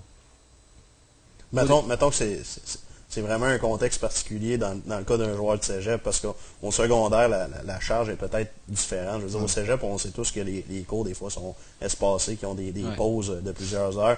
Tandis qu'au secondaire, c'est vraiment un cours après l'autre, c'est quatre cours de mémoire. Trois moins cours le matin. Je veux dire, les joueurs ont à peu près 45 minutes pour dîner et s'en venir à l'aréna avant de reprendre l'entraînement, embarquer sur la glace et tout ça, mais c'est un contexte qui est exigeant, mais c'est une école pour former des individus avant tout. Là, je veux dire, ça prend une discipline, puis davantage pour un joueur de 17 ans qui est au cégep, parce que oui, on a des suivis avec le cégep, mais lui, dans son, si on peut dire, le management qu'il a à faire de son année scolaire, c'est plus difficile à respecter, si on peut dire. Mais tu sais, c'est le fun parce que le cégep Lévis-Lauzon nous accommode beaucoup avec les horaires pour concilier le hockey avec les programmes. C'est sûr qu'il y a des contraintes des fois. C'est une des raisons pourquoi Joseph faisait juste 2 entraînements, parce qu'il y a des choses qu'on peut vraiment pas changer. Mais dans la majorité des cas, depuis en tout cas qu'on fait affaire avec eux, là, ils sont vraiment collaborateurs et ils nous aident là-dedans. Fait que nous, pour les 17 ans, c'est plus facile aussi de travailler là-dedans. Là, tu sais. Adam réussit à avoir une bonne collaboration là-dessus. On a débuté tantôt en parlant des objectifs qui avaient été atteints durant la saison. En début de saison également, quand vous regardiez, parce que c'est sûr qu'un début, c'était de faire des séries éliminatoires, bien entendu, puis si on se voyait dans le top 6, je pense qu'on se voyait dans les séries éliminatoires. Est-ce qu'il y avait quelque chose qui avait été pensé, on va-tu passer une ronde, 2 rondes, 3 rondes? Comment vous voyez ça en début de saison? Là, vous voyez l'équipe où? Ouais, je pense que d'abord, on regarde toujours ce qu'on... Il y a 2 façons. Hein. On regarde ce qu'on a réalisé ou on regarde ce qu'on réalise pas. Nous, la façon qu'on travaille, c'est avec l'organisation, on le voit là, on regarde ce qu'on a réalisé pour réaliser d'autres choses, prendre palier sur ce qui va bien, puis ça va encore mieux. C'est la façon qu'on travaille, c'est la façon qu'on regarde les choses. Donc l'an dernier, oui, on s'est fait éliminer en première ronde par Jonquière. Donc c'est sûr que même comme organisation, Henri, tu es d'accord avec ça, on s'était dit qu'il faut au moins jouer en 2e ronde cette année. Et la façon d'y arriver, on ne s'est pas attardé à savoir comment on allait aller jouer en 2e ronde. Nous, ce qu'on s'est dit, c'est qu'on veut gagner. On veut amener du monde à venir voir le niveau midget 3 à Lévis, les commandeurs. On veut que ça soit intéressant, que ce soit des matchs le fun à voir et que nos joueurs, par leur éthique de travail, leur intensité, leur dévouement, font en sorte que nos foules sont plus nombreuses. Donc ça c'est un impact majeur. Donc un des objectifs était, oui, de jouer en 2e ronde cette année et ça nous a pris peut-être 42 matchs pour y arriver, au lieu d'un 3 de 5. C'est compliqué à tâche, dans le fond, en gagnant 42 matchs, il faut t'en gagner pas mal plus que si tu gagnes juste un 4 de 7 en première ronde. Mais tu sais, d'un autre côté, on a rendu ça intéressant. C'était plaisant de venir à chaque soir voir les commandeurs. Je pense pas que quelqu'un est sorti de l'aréna et qu'il n'a pas eu un bon match cette année. Puis tu sais, la Ligue de hockey Midget 3, c'est une ligue de développement. Fait que oui, c'est le fun de gagner les séries, mais c'est pas une finalité, là. La finalité, là, je pense, c'est bien plus de développer des joueurs puis que les joueurs progressent là-dedans. Le fait que les joueurs se développent chez nous, ben oui, c'est le fun, c'est intéressant, puis comme organisation, j'aimerais ça qu'on gagne en série puis qu'on se rende à la Coupe TELUS. Mais tu as 6% des chances de te rendre à la Coupe TELUS, OK? C'est sûr qu'il y à a chaque 14 année. autres équipes dans la ligue. Fait que tu as bien plus de mérite puis de crédit quand tu développes des joueurs, je pense, que quand tu gagnes pour gagner, tu sais. Moi, en tout cas, personnellement, je pense que c'est plus valorisant, plus on va développer de joueurs, puis ça va venir tout seul à un moment donné. À force de développer les joueurs vont vouloir jouer chez nous, vont vouloir performer, puis ça va créer un effet d'entraînement. Ça va venir tout seul. Dans ce sens-là aussi, il y a le fait aussi qu'on n'est pas comme une équipe de la LHJMQ non plus à aller chercher des joueurs où on veut, à avoir droit à 2 Européens, des choses comme ça. Je veux dire, chaque équipe Midget 3 fait avec son bassin. Fait avec le territoire et doit composer. Et oui, il y a un processus d'équilibrage dans la Ligue qui est là, mais nous, comme équipe, on vit avec les joueurs de notre territoire, puis c'est ce que la majorité des équipes dans la Ligue font également.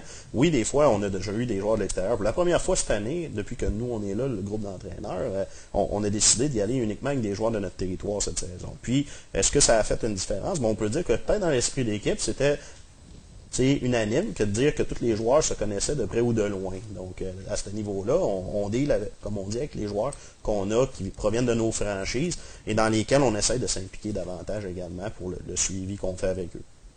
Mais je me fais l'avocat du diable un peu. Vous avez terminé quand même premier au classement, mais vous atteignez pas le carré d'as. Il n'y a pas quelque chose en dedans qui... Déception. C'est sûr que tu es déçu, sauf que, tu sais, depuis quoi, le 18 novembre, à peu près qu'on a une cible dans le dos. C'est à peu près depuis ce temps-là qu'on est premier au classement. Fait que la cible est apparue dans notre dos, puis c'est pas dur, tout le monde voulait battre les commandeurs. Tu sais, puis en ayant l'équipe qui a progressé comme ça, tu sais, tu demanderas à tous les dépisteurs, c'est pas nous autres qui avaient les joueurs qui avaient le plus de talent dans toute la ligue.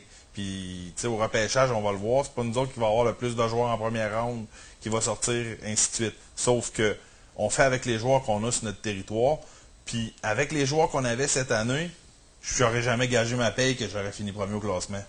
Tu sais, je pense que les entraîneurs ont réussi à faire une chimie qui a fait qu'ils ont réussi à soutirer le potentiel maximum de chaque individu pour que notre équipe performe.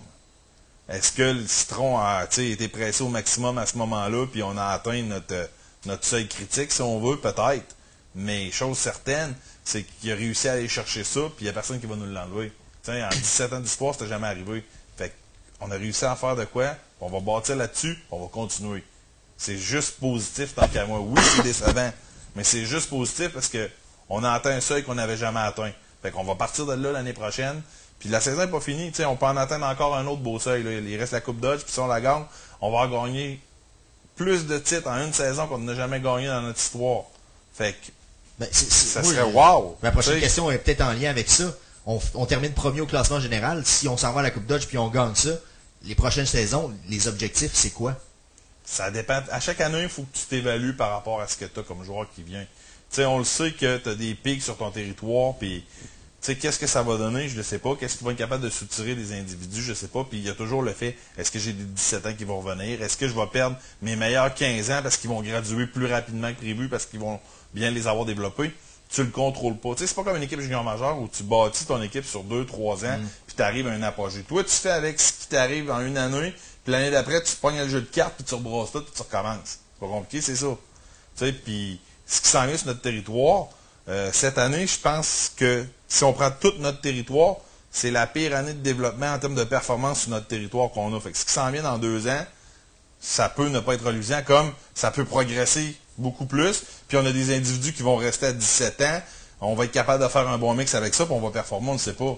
Il y a aussi le fait que compétitionner sur la scène provinciale, dans la Ligue Midget 3, moi je m'en ai rendu compte, je veux dire, moi j'ai gravi les échelons au même titre que les joueurs qui jouent maintenant dans la Ligue Midget 3. J'ai coaché au niveau Bantam, même chose au niveau Midget Espoir, mais quand on arrive Midget 3, c'est totalement une autre game. Combien de fois on peut entendre des choses, provenant d'entraîneurs des autres niveaux, peu importe, dire comment ça, Midget 3, si ça. Je veux dire, tant qu'on n'est pas là, on ne le sait pas. Je veux dire, moi là, j'ai rien réinventé dans la façon de faire. Je veux dire, j'ai juste cru en mes choses, j'ai impliqué mon staff avec moi, on a une bonne collaboration, tout ça, mais c'est sûr que fixer des objectifs, je veux dire, on demanderait à n'importe quel joueur de la Ligue nationale, aimerais-tu gagner une Coupe cette année? Ils vont dire oui, mais aimerais-tu gagner le championnat? Oui, aimerais-tu gagner la Coupe TELUS? Oui. Donc c'est juste normal de vouloir aspirer aux plus grands honneurs. C'est souvent en regardant le plus haut possible qu'on essaye de se rendre. Donc c'est pas en se limitant à des petits succès, mais bien en essayant de surpasser de jour en jour. C'est ce qu'on fait, puis c'est ce qu'on va continuer à faire. Puis avec la philosophie qu'on a, puis notre façon de voir les choses comme organisation, avec la confiance qu'on établit, le groupe serré qu'on forme, je veux dire, on ne fixera pas d'objectif. Je vous arrête une petite seconde, on va couper ce petit bloc-là en deux, on va une petite pause et on revient, mesdames, messieurs, en moins de 1 minute et demie, moins de 2 minutes, on revient avec la deuxième partie de la partie sur les séries éliminatoires. Cette émission spéciale est une présentation de Ameublement Tanguay. Quand vous choisissez Ameublement Tanguay, c'est le plus grand inventaire de meubles, d'appareils électroménagers et d'électronique de tout l'Est du Québec qui s'offre à vous. Quand vous choisissez Ameublement Tanguay, vous bénéficiez d'une garantie de qualité sur toute la marchandise et des meilleures conditions de paiement de l'industrie. Vous obtenez un service à toute épreuve et une livraison rapide partout au Québec. Avec Ameublement Tanguay, vous faites le bon choix.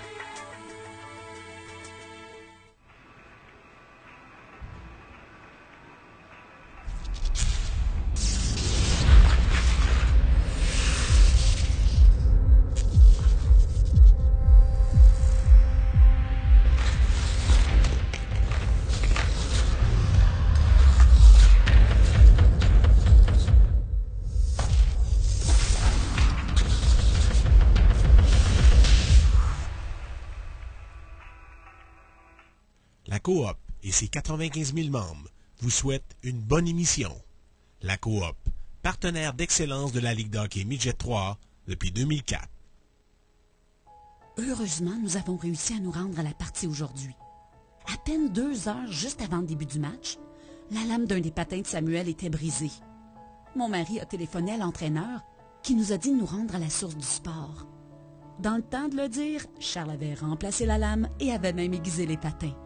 Non seulement il est arrivé à la partie à temps, il a compté 2 buts. De bons conseils, le meilleur équipement, La source du sport, le sport, on connaît ça. De retour à notre émission spéciale sur la saison 2013-2014 des Commandeurs de Lévis Midget 3, une présentation de Ameublement Tanguay. On est de retour à notre émission spéciale sur la saison 2013-2014 des Commandeurs de Lévis Midget 3. On est dans le bloc des séries éliminatoires. La question que je te poserai, Adam ou à Jeff, qui ont été les joueurs qui ont connu les meilleures séries éliminatoires? Laissez parler le VP. C'est toi le coach. Ça va m'éviter de devenir émotif. Non, tu sais, je veux pas. Moi, je n'aimerais pas de joueur volontairement. Je pense que on n'a pas fini de jouer encore, puis c'est pas fini. Fait que je veux pas créer d'aura autour de notre équipe. Je pense que c'est important de. Okay. Tu sais, la saison n'est pas terminée. Puis oui, il y a des joueurs qui ont bien performé. Il y a des joueurs qui ont peut-être déçu. Mais je pense que ça fera vraiment partie du bilan de fin de saison quand les activités seront vraiment terminées. T'sais, on a encore des choses à accomplir, c'est pas terminé, puis on a besoin de tout le monde. Puis je pense que s'il y en a qui ont trébuché, ben ils peuvent se relever, puis c'est peut-être eux autres qui vont nous faire gagner dans 2 semaines. Okay. On sait que vous connaissez un bon parcours là, pour la Coupe Dodge là, lors des derniers matchs. Vous avez connu des bons matchs contre Rivière-du-Loup, effectivement. Ça va mal. Là, il rentre tard. Hey, là, c'est vraiment le temps que je fasse ça, là, comme dans le vrai antichambre. C'était mon moment pour faire ça. Mais moi, j'aimerais peut-être revenir à la série pour la Coupe TELUS, en fait, contre le Lac-Saint-Louis. Peut-être m'expliquer le point tournant. Parce qu'il faut en parler. Là, je pense que le premier match, on passe pas inaperçu. Je pense qu'il y a eu quelque chose où on se posait beaucoup de questions. La première période, surtout. La première période aussi. Je pense, est-ce que le bail peut-être te fait mal? Première chose, c'est sûr que Lac-Saint-Louis, c'est pas l'équipe qu'on aurait dû affronter. Je pense qu'ils n'ont pas fini où ce qu'ils auraient dû finir au les classement. Blessures, notamment. Ils ont été tellement affligés par les blessures que ça les a nuit durant la saison. Puis cette équipe-là aurait dû finir facilement, tant qu'à moi, dans le top 5 de la Ligue, si c'est pas plus. Il y a tellement de joueurs de potentiel dans cette équipe-là que normalement, tu aurais dû pogner cette équipe-là quand toi aussi, t'avais piqué un peu plus là, dans les séries. Puis, mais tu pognes, puis tu pognes un rouleau compresseur tant qu'à moi en partant. Fait que c'était pas évident. Surtout qu'on avait été arrêté 2 semaines. Oui, il était battable. Je dis pas qu'il était pas battable. Une victoire, une défaite mais contre tu sais, il avait gagné en 4 matchs contre Laval-Montréal qui a fini 3e. Puis, tu sais, c'était pas des pieds de céleri, là. Ils ont fini 3e. Mais vous aussi. Il avait connu une mauvaise fin de saison, par contre, à Val-Montréal. Les Lions, dans leur cas, je veux dire, cette année, on les a affrontés. Ça a été une victoire, une défaite, mais la victoire est en temps réglementaire, en surtemps. Ouais. Donc, tu sais, ils ont ramassé 3 points sur 4 contre nous cette année. Donc, quand même le champion marqueur aussi de la saison, Maxime Fortier. Très bon joueur dans cette équipe-là. Je veux dire, ils ont des joueurs dominants qui, à 1 contre 1, étaient capables de donner beaucoup de fil à retard à certains de nos joueurs. Puis, ça a été un point tournant. Tu abordes le bail. Joseph en parlait tantôt. On a essayé de mettre le maximum d'emphase sur le niveau de compétition à l'entraînement pour les préparer le mieux possible. Mais on sait tous que jouer un match puis pratiquer, c'est pas toujours la même chose avec le sentiment, l'intensité et tout ça là, qui arrive vraiment avec l'adrénaline pour le premier match. Malheureusement, la première période nous a fait très mal. Mais on peut pas dire, pour ceux qui ont vu la série, puis c'est pas parce que c'est notre équipe, là, mais on n'a pas mal joué dans cette série-là. Au contraire, on a très bien joué. On a eu 2 victoires écrasantes à Lévis. Je veux dire, à Lac-Saint-Louis, c'est jamais facile de gagner là.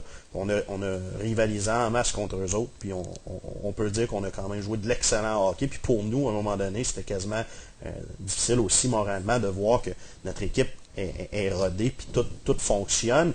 Puis on a autant les unités spéciales. C'était quasiment notre meilleur hockey de l'année. Ouais, avec ça, leur goaler a volé une coupe de Tu sais, quand il était dedans, il était dedans. Quand il l'échappait, mais quand il était dedans, je peux te dire qu'il décidait que ça passait pas. Quand il l'échappait, mais il l'échappait pas dedans.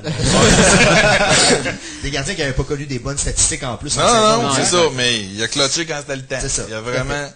Parlons-en des gardiens de but un peu, Adam. Dans cette série-là, tu as retiré ton gardien de but numéro 1 très tôt, justement dans cette mauvaise première période-là où les Lions avaient pris les devants rapidement par un gros écart de but. Pourquoi pas être revenu avec Antoine Semet dans le match numéro 2? Question uniquement de façon de fonctionner à l'interne qu'on a avec nos joueurs. Je veux dire, il faut en donner, il faut faire la différence pour mériter du temps de glace. Il l'avait fait dans la saison, mais quand on sait qu'en série, c'est pas la même game nécessairement. C'est une continuité, oui, mais il y a un step de plus à franchir. Et dans son cas, c'était plus une question de momentum.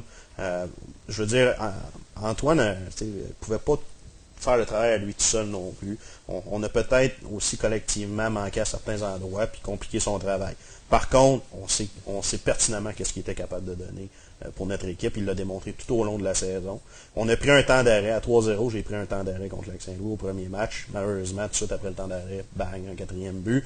Puis ça a vraiment fait mal à l'équipe. On l'a senti sur le banc. Je veux dire, à un moment donné, là, il y a l'aspect feeling. Tu sais, je veux dire, moi, j'ai manqué le match numéro 6, là, mais tu sais, j'étais pas présent, mais quand tu es là en arrière du banc, tu vois les joueurs réagir, puis à un moment donné, comme entraîneur, tu dois te prendre des décisions. On a essayé juste de brasser, entre guillemets, la soupe un peu, d'essayer de fouetter les troupes, puis on est revenu quand même 4-3. On a failli aller chercher le match avec 47 tirs au but, si avec 2 minutes de plus, je pense qu'on crée l'égalité. Je pense que dans les 2 dernières périodes de ce match-là, ça a été à sens unique en notre faveur. Ce soir-là, leur goaler, il a fait de la différence. Il était solide. C'était un de ses bons matchs cette année. Mais la game d'après, tu vois, il l'a échappé. Mais sans s'en prendre à soit Antoine ou peu importe, je veux dire, on avait deux gardiens capables de gauler cette année. Effectivement. Donc, pourquoi uniquement Antoine, puis pas donner la chance à Anthony, qui pouvait connaître au moins un match de série, puis est-ce qu'on s'est trompé? On a gagné le lendemain 7-2, puis Anthony a gaulé un match fort intéressant, en plus d'avoir un pourcentage en série là, grâce à ce match-là, de 929. Donc, tu sais, je veux dire... Parce qu'au-delà du score, ce match-là, si on se souvient bien, en première période, c'était serré, puis Anthony a fait de la différence en première période. Ouais. C'est ce qui a fait qu'après ça, l'attaque s'est mise en marche, puis ça a déboulé. Parce que s'il ne fait pas les arrêts au début de période, probablement que c'est pas la même game. C'est pas la même game, puis on n'est peut-être plus là. Ça prend 4 games, puis c'est fini. Puis l'autre point, c'est le côté que les gens ne voient pas. C'est-à-dire, c'est à l'entraînement. Nous, on voit des choses à l'entraînement, on prend des notes, on observe. Je veux dire, on est proactif dans tout ce qu'on fait. Puis quand on prend des décisions dans un match, je veux dire, tout le monde peut prendre des décisions différentes. S'il y a 800 personnes dans l'aréna, ben, il y en aurait peut-être 500 qui prendraient une, puis l'autre, mais nous, on voit des choses à l'entraînement, puis quand on prend des décisions, c'est en fonction de ce qu'on a vu dans les semaines précédentes, dans les dernières semaines. Nous, Antoine, il a vécu la même chose le 3e avant-dernier match de l'année, où ce qu'on a joué à Lac-Saint-Louis, première période, 3 buts en partant, mais à partir de ce moment-là, ben, peut-être que c'est un travail qu'il avait à faire à ce moment-là sur lui-même dans sa préparation pour les séries, mais définitivement, il n'est pas l'unique responsable là, de nos insuccès dans cette série-là. Je veux dire, c'est une situation collective dans laquelle, oui, effectivement, on a pris une décision, on l'a assumé de A à Z. Actuellement se joue la série finale de la Ligue Midget 3A. Je vous demande à vous trois un petit pronostic sur l'équipe qui va gagner. La série est 2-2. Il reste un 2-3 à faire là, entre les deux équipes, entre Châteauguay et puis Collège Esther-Blondin. Donc, un petit pronostic. Peut-être que vous aviez pris avant ou peut-être vous l'avez changé là aujourd'hui, en date d'aujourd'hui. Joseph, en premier. Ben, moi, je pense que les Phoenix et le Collège Esther-Blondin, d'après moi, ils vont gagner cette série-là parce que c'est une équipe plus complète. Ils sont gros physiquement, mais ils sont autant forts à l'attaque qu'en défensive, puis je pense que c'est ça qui va leur permettre justement de se rendre au bout. Ton côté, Adam? Ben moi, avant que Jeff parle, je vais dire Châteauguay, donc je vais lui laisser le bonheur de changer.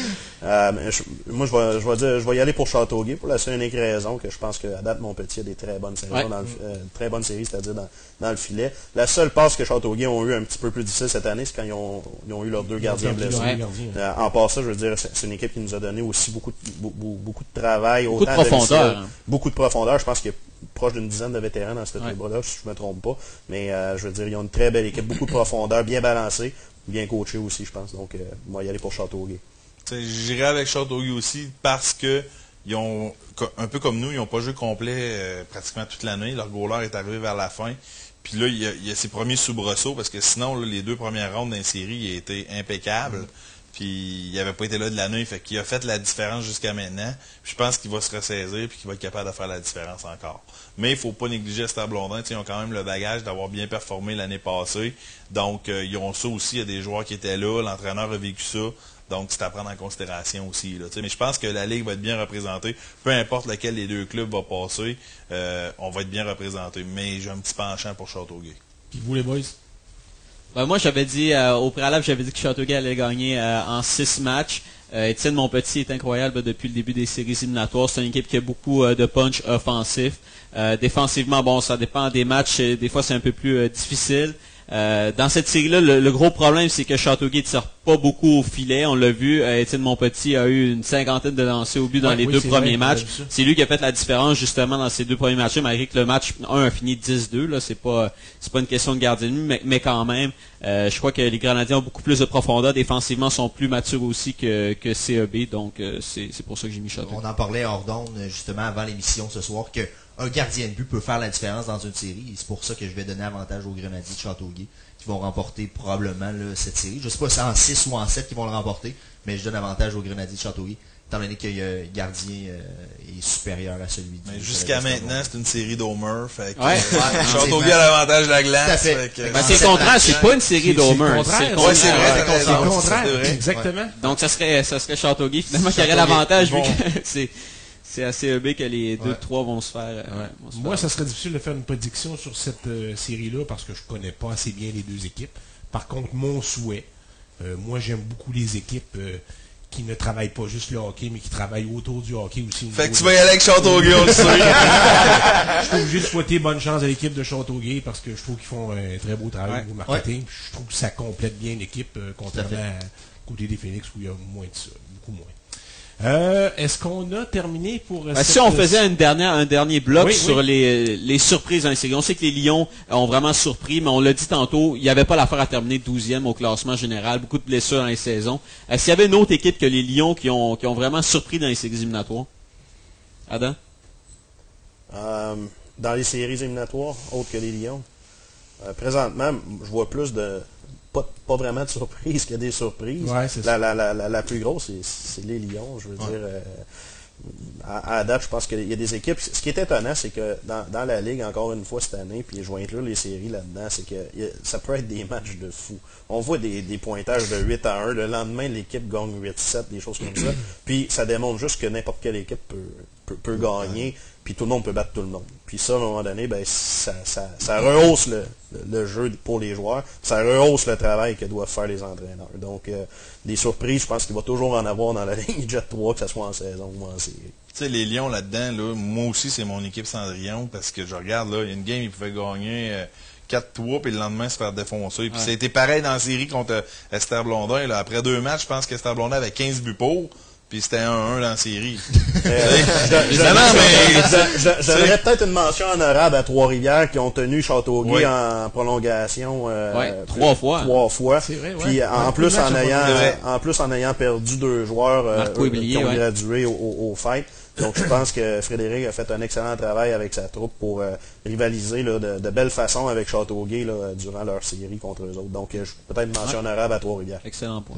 On s'arrête pour ce bloc-ci, mesdames, messieurs. On vous revient avec un autre bloc. Et notre nouvel invité, là-dessus, j'en profite pour dire un gros merci à Joseph d'avoir participé à l'émission. Ça fait plaisir. Alors, merci Merci à beaucoup toi, d'avoir Ali. été là. Merci d'avoir été là. Et on vous revient avec notre autre invité spécial après cette courte pause de moins de 2 minutes. Cette émission spéciale est une présentation de Ameublement Tanguay. Quand vous choisissez Ameublement Tanguay, c'est le plus grand inventaire de meubles, d'appareils électroménagers et d'électronique de tout l'Est du Québec qui s'offre à vous. Quand vous choisissez Ameublement Tanguay, vous bénéficiez d'une garantie de qualité sur toute la marchandise et des meilleures conditions de paiement de l'industrie. Vous obtenez un service à toute épreuve et une livraison rapide partout au Québec. Avec Ameublement Tanguay, vous faites le bon choix.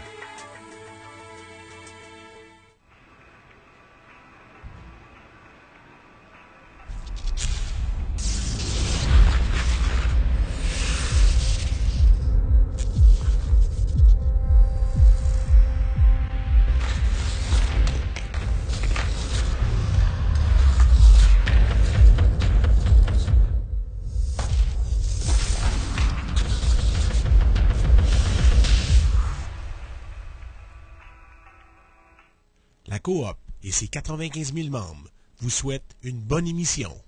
La Coop, partenaire d'excellence de la Ligue d'hockey Midget 3 depuis 2004.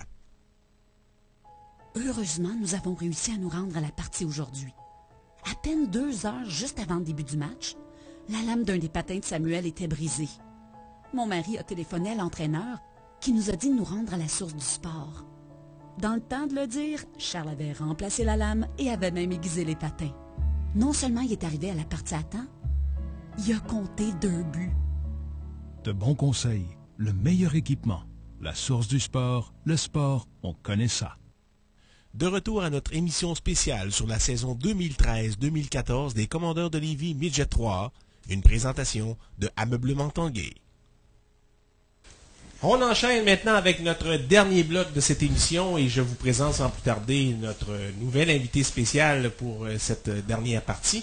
Le numéro 14 des Commandeurs, Pierre-Luc Dion. Salut Pierre-Luc. Salut, bonsoir à tout le monde. Bonsoir. Ça va bien? Oui, ça va bien, merci. Content de venir nous rejoindre. Oui, très content d'être ici. T'as écouté l'entrevue avec Joseph, on l'a pas trop magané, ça a Non, parce qu'il avait surtout hâte de venir nous rejoindre.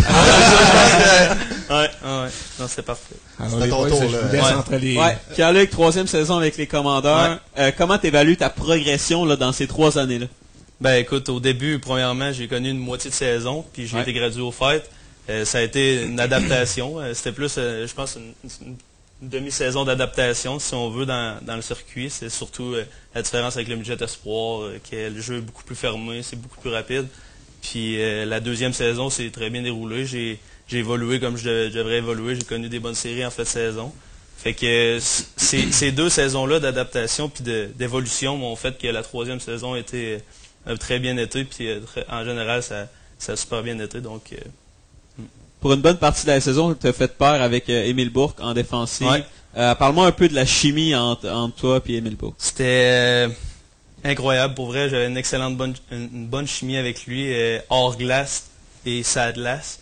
On pourrait nous comparer à Piqué Subban et Markov, si on veut, parce que j'avais même pas besoin de regarder pour faire une passe. Il était là, je savais qu'il était là. Ça aurait été un autre défenseur, j'aurais peut-être pas fait la passe qui était risquée un peu. Fait que puis Adam nous a fait confiance tout au long de la saison aussi, nous laisser ensemble. Puis des fois il y a eu quelques doutes, mais je pense que ça a été une très bonne décision de nous laisser ensemble parce qu'on avait une excellente chimie que j'avais peut-être pas avec les autres défenseurs, mais qu'avec lui c'était. Est-ce que c'est pas le complément offensif-défensif qui faisait que vous étiez aussi bons ensemble? Ouais, je pense que j'avais mes qualités, il y avait les siennes, puis je pense que en tout, le global, c'était super bien. Ouais, y a-tu le fait que les deux, vous avez gradué prématurément, pas au midget? Ouais, ben, on s'en parlait régulièrement. On se disait, on a connu un peu la même situation, puis on a bien avancé là-dedans tous les deux. Fait que je pense que ça a eu un rôle à jouer. Là, je voudrais juste bien comprendre, Jeff, tu parles de prématurément parce que Bourque avait gradué à 14 ans. Oui, puis Pierre-Luc, lui, a gradué en milieu de saison à 15 ans. À 15 ans, mais en milieu de saison. Fait que, tu sais... Tu as été invité à un camp junior majeur. Ouais. Est-ce que cette expérience-là t'a aidé justement à être encore meilleur cette saison? Oui, ça m'a grandement motivé. Je suis allé connaître un niveau de hockey exceptionnel. On s'entend, le junior majeur, c'est un niveau de hockey qui est très haut, qui est très différent du budget 3A. Puis les joueurs qu'il y avait là-bas étaient excellents. Je pense à Daniel Audette, à Jérémy Roy, c'est des joueurs exceptionnels qui vont se rendre très loin au niveau hockey. Fait que c'était en effet du bagage, si on veut, dans mon pack-sac. Pour l'année qui s'en venait, puis ça a été une motivation de plus tout au long de l'année. Quand je savais qu'il y avait des dépisteurs de Sherbrooke qui étaient là, ben je savais qu'il fallait que je donne encore plus de moi-même, puis je pense que ça a très bien été là-dedans, puis ça a été un bon bagage avant le début de la saison. Avec la saison que tu as connue, est-ce que tu penses que tu es rendu à un niveau pour jouer justement dans l'alignement du Phoenix de Sherbrooke? Ah ben, ça on verra, mais tu sais, on m'a toujours dit que j'étais petit, on m'a toujours dit... même Bantam, il me disait que j'allais jamais percer midget 3 à cause de ma grandeur, à cause qu'un défenseur, ça doit être grand. Mais j'ai été midget 3, puis j'ai été là 3 ans, si on veut. Fait que, on verra bien pour le futur, mais c'est sûr que ce serait un rêve. Mais je pense... Ouais. J'ai posé la question tantôt à Joseph, c'est quoi ton plus beau moment dans l'uniforme des Commandeurs de Lévis? Ben, je vais aller dans le sens de Joseph, là, la cérémonie d'ouverture, si on veut, là, quand on joue la première game locale, c'est un souvenir exceptionnel. Je pense que bien sûr. Ouais, un travail exemplaire, puis jouer devant 1300 personnes, je pense qu'aucun joueur sur notre territoire a fait ça, puis c'est vraiment un rêve de joueur de hockey. Puis quand on est Bantam, puis on vient voir les games du midget 3, on vient tous voir la game d'ouverture, tous les autres niveaux inférieurs viennent voir la game d'ouverture, puis on se dit tout, on veut être là, on veut être dans l'alignement. Fait que je pense que la game d'ouverture, c'est vraiment... La game aussi des toutous, qu'il y a beaucoup de monde. C'est vrai qu'il faut la mentionner. C'est vraiment le fun. De scorer le premier but, puis tout le monde lance leur toutou. Mais le fait de jouer devant, tu sais, on s'en cachera pas, on a souvent des bonnes foules, contrairement à peut-être d'autres organisations. Est-ce que c'est plus motivant pour vous autres? Est-ce que c'est le fun? Ouais, c'est vraiment plus motivant. Puis à domicile, on a une excellente fiche. On a de victoire. Puis c'est vraiment motivant parce qu'on se dit, on fera pas honte devant notre public parce qu'on a une bonne foule. On se fera jamais déclasser à domicile parce que on sait que notre foule est présente puis que ça a un rôle important. Puis justement, je parle souvent des gars avec qui je m'entraîne l'été qui jouent pour SSF, disons, puis ils disent venir jouer à Lévis, c'est un rêve nous autres aussi parce que c'est exceptionnel. Puis ils disent que le niveau de compétition est incroyable. Il n'y a jamais ça à Trois-Rivières où on joue des games plates, longues. Puis il y a juste ça à Lévis. Puis la motivation. C'est pas le coach qui le dit. Là. la motivation des autres joueurs, des autres équipes de venir jouer à Lévis est phénoménale. C'est ça, c'est un couteau à double tranchant parce que c'est sûr, on les voit les gars embarquer les autres équipes quand ils embarquent sur la glace, c'est chaud. Là, ils sont là, tu vois qu'ils sont vraiment motivés de venir chez nous. Moi, je voulais te poser comme question, on parle depuis le début de l'émission de l'apport de Samuel Blais en début de saison, Mathieu Nadeau, Joseph Lheureux, qui sont tous des attaquants. Parle-moi de ta contribution, toi, en tant qu'assistant capitaine, mais défenseur. À quel point tu pouvais apporter quelque chose d'important au succès? Je pense qu'en le fait d'être un défenseur plus défensif qu'offensif, il fallait avoir ça dans l'équipe parce qu'on a beaucoup de punch offensif, mais il fallait aussi avoir une bonne profondeur parce que même si on score 5 buts, sans se faire scorer 6, on perd la game. Fait qu'il fallait trouver un bon équilibre. Puis je pense qu'on avait une bonne ligue défensive. Il fallait juste que, en tant qu'assistant, que je trouve le moyen de rallier tous les 6 défenseurs puis de dire, regarde, on a une job à faire défensivement, aussi bien la faire, puis après ça, on ira aider offensivement si on a à le faire. Fait que je pense que mon rôle, ça a été vraiment aussi avec Émile, d'être exemplaire au niveau des autres défenseurs, puis aussi de dire on est capable de faire une bonne job défensivement 1 contre 1, fait que aussi bien la faire, puis après ça, d'aller peut-être aider offensivement. Deuxième meilleur défenseur défensif de la ligue cette saison plutôt. C'est quoi le secret des 6 gars qui jouent en défensive? Je pense que c'est d'être structuré. On a été une équipe très structurée, puis ça nous a grandement aidé. On faisait très peu d'erreurs dans le sens mauvaise décision ici, passe dans l'enclave, on en faisait très peu. Fait que on prenait des bonnes décisions avec la rondelle. On était dans le pétrin, si on veut, on se compliquait pas la tâche. Puis je pense que ça nous a servi tout au long de la saison, puis on faisait pas d'erreurs majeures. Fait que ça exprime bien, le gars, hein? Ouais. Je vais t'engager dans mon équipe de marketing. Allez, les boys, on passe-tu un petit peu, on va commencer à parler un petit peu de la Coupe Dodge. Les équipes qui vont être à la Coupe Dodge, on le sait depuis cet après-midi, sauf pour une. On sait que nous, on va être là, bien entendu. Rivière-du-Loup va être là comme l'équipe hôtesse. Laval-Montréal va être là, ils ont battu Amos hier. Et là, il va y avoir cette semaine, je ne sais pas quand, mercredi soir, un match suicide entre les riverains du Collège Charlemagne et Trois-Rivières. Ça, c'est de notre faute parce qu'on a gagné la série contre Rivière-du-Loup. Alors, ça faisait une équipe de plus à la Coupe Dodge. Et il faut qu'il y ait juste 4 équipes. Donc, cette semaine, mercredi, les riverains du Collège Charlemagne affrontent Trois-Rivières. Est-ce que c'est à Trois-Rivières? Et là, c'est l'une de ces 2 équipes-là qui va gagner, celle qui va gagner, qui va se retrouver dans le top 4 là, à la Coupe Dodge du 16 au 20 avril. Là, tu veux pas de prédiction. Fait que probablement. Sans parler de prédiction. Parce qu'on peut les affronter, donc je veux pas en mettre un dos. Peut-être que vous voulez pas que les estacades de Trois-Rivières s'y retrouvent parce qu'ils vous ont battu au Challenge Reebok. Mais c'est pas la même équipe non plus. Non, mais c'est sûr que c'est sûr. Malgré qu'ils ont très bien performé, c'est quand même pas la même équipe. Non, exactement. Ils ont perdu 2 gros morceaux. Je pense qu'il y a Vinetti là, du côté de CCL. Je suis allé voir le match cet après-midi entre les Riverains et le Blizzard. Puis il y a plusieurs joueurs soit blessés ou suspendus. Vinetti, pour les Riverains qui purgeait un premier match de 4, donc défensivement. 4 matchs de suspension? Ouais, je pense qu'il y avait eu un peu... J'ai pas suivi la série, mais je sais que peut-être qu'ils sont pas à effectif complet.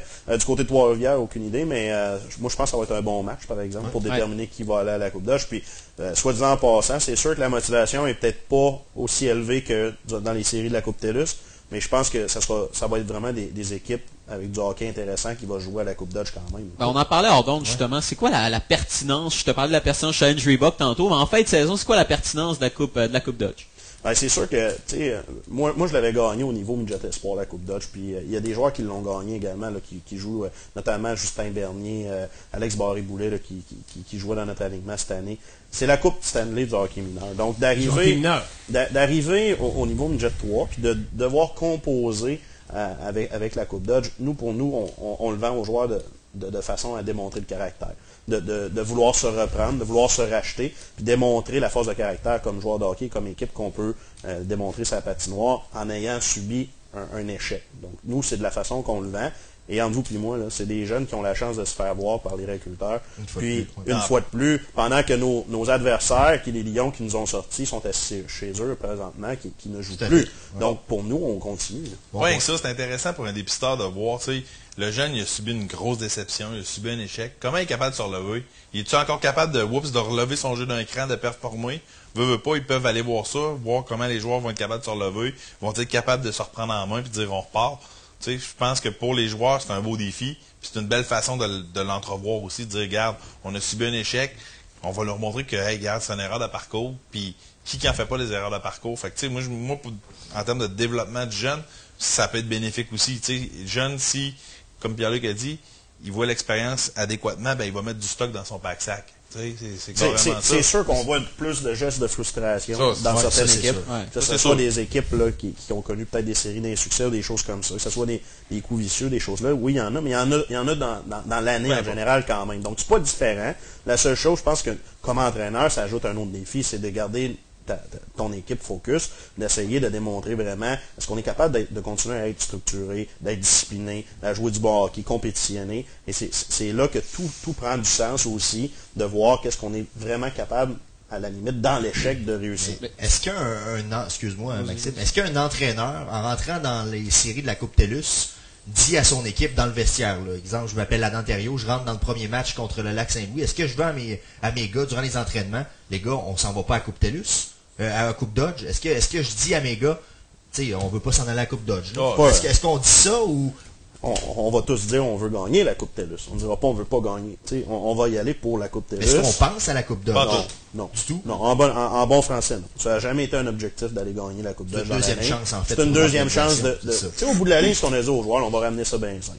Il y a combien d'équipes dans la Ligue Midget 3 qui vont soulever un trophée à la fin de l'année? Il va y avoir le gagnant du Challenge. Il va y avoir le gagnant de Jimmy Ferrari. Puis il va avoir le gagnant de la Coupe Dodge. Donc, il y a 3 coupes. Présentement, on est à une finale de ces 3 compétitions-là. Donc, pour nous, c'est de la façon qu'on vend ça à l'équipe. Puis, je veux dire, les gens peuvent penser ce qu'ils veulent. À un moment donné, toi, comme entraîneur, tu dois faire un travail. Tu dois vendre à tes joueurs la raison pour laquelle, leur rappeler les raisons pour lesquelles ils se sont engagés. C'est un principe d'engagement du point A au point B. Puis ça, c'est l'année en entier. Puis, présentement, l'équipe, tant qu'elle joue, est vivante. Donc, pour nous, c'est la façon qu'on aborde ça avec les joueurs. On est un sport-études. Puis il faut que les jeunes jouent jusqu'à le plus loin possible. Fait que, tu sais, pour eux autres, c'est une expérience de plus. Puis tant qu'à avoir l'opportunité de jouer jusqu'à la fin avril, ben aussi bien la saisir puis d'y aller à fond.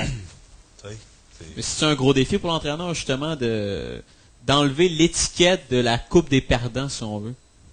Ben, moi, je ne l'ai jamais appelé comme ça. Je veux dire, tout part de comment toi, comme coach, tu vois la compétition.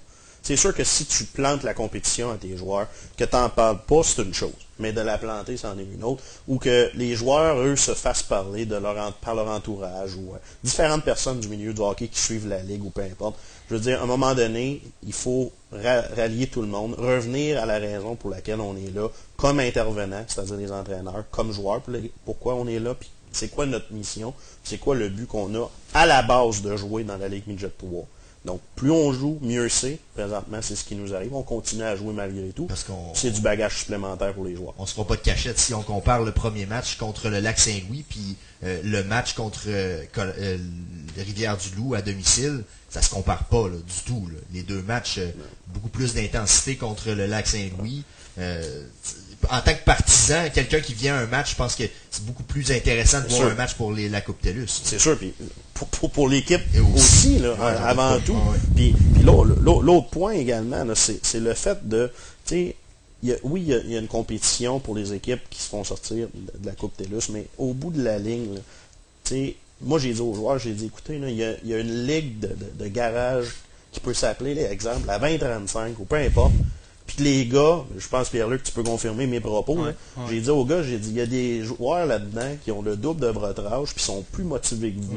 Donc je veux dire, à un moment donné, ces joueurs-là vont réaliser que plus tard, ben, il était chanceux de jouer dans une ligue, même si c'était dans une compétition qui s'appelait la Coupe Dodge. Donc, tu sais, à un moment donné, c'est de leur faire prendre conscience de certaines choses. Puis, tu sais, c'est des individus, c'est la relève de demain, c'est des adultes de demain. Donc, pour nous, c'est peut-être travailler sur d'autres points à ce moment-là qui sont un petit peu différents sur lesquels on travaille tout au long de la saison. À titre plus personnel, moi, j'ai vraiment mal pris la défaite contre Lac Saint-Louis. J'ai été un de ceux qui Adam peut confirmer que j'ai été vraiment démoralisé parce que c'était ma dernière année Midget 3, puis on avait fini premier au général. J'avais de grandes espérances de se rendre loin en série.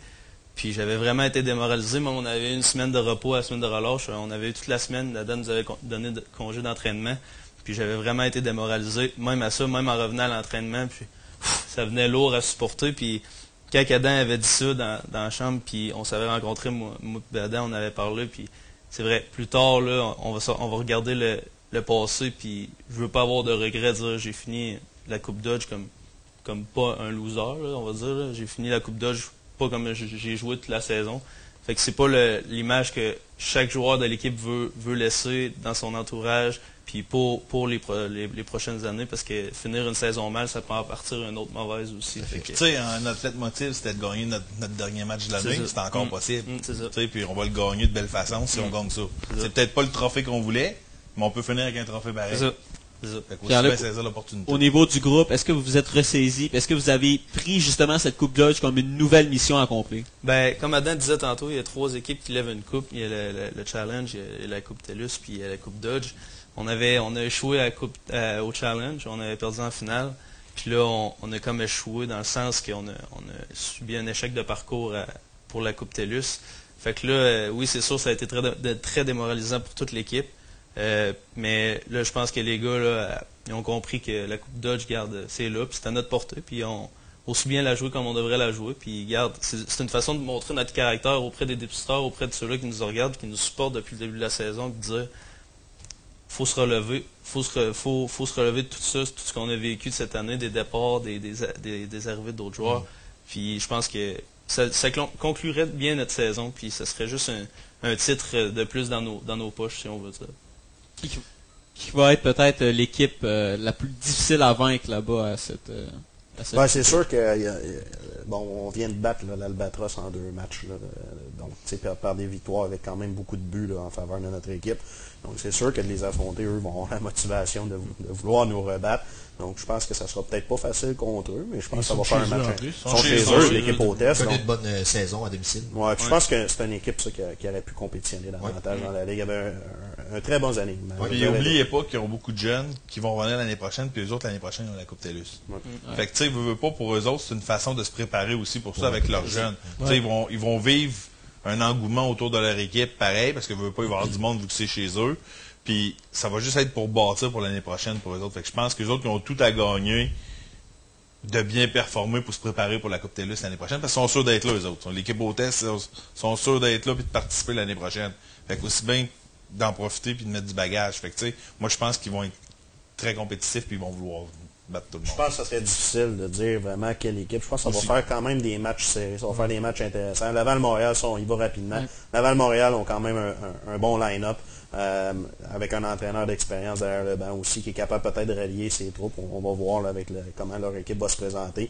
Au niveau même des estacades avec les riverains, ça peut donner de quoi d'intéressant. On va les inclure les deux, que ce soit un ou l'autre, ça va donner un bon challenge également lors de la Coupe Dodge, en plus d'Albatros et nous. Donc je pense que ça va être du hockey serré. Ça va être peut-être justement là qu'on va voir les équipes qui ont du caractère.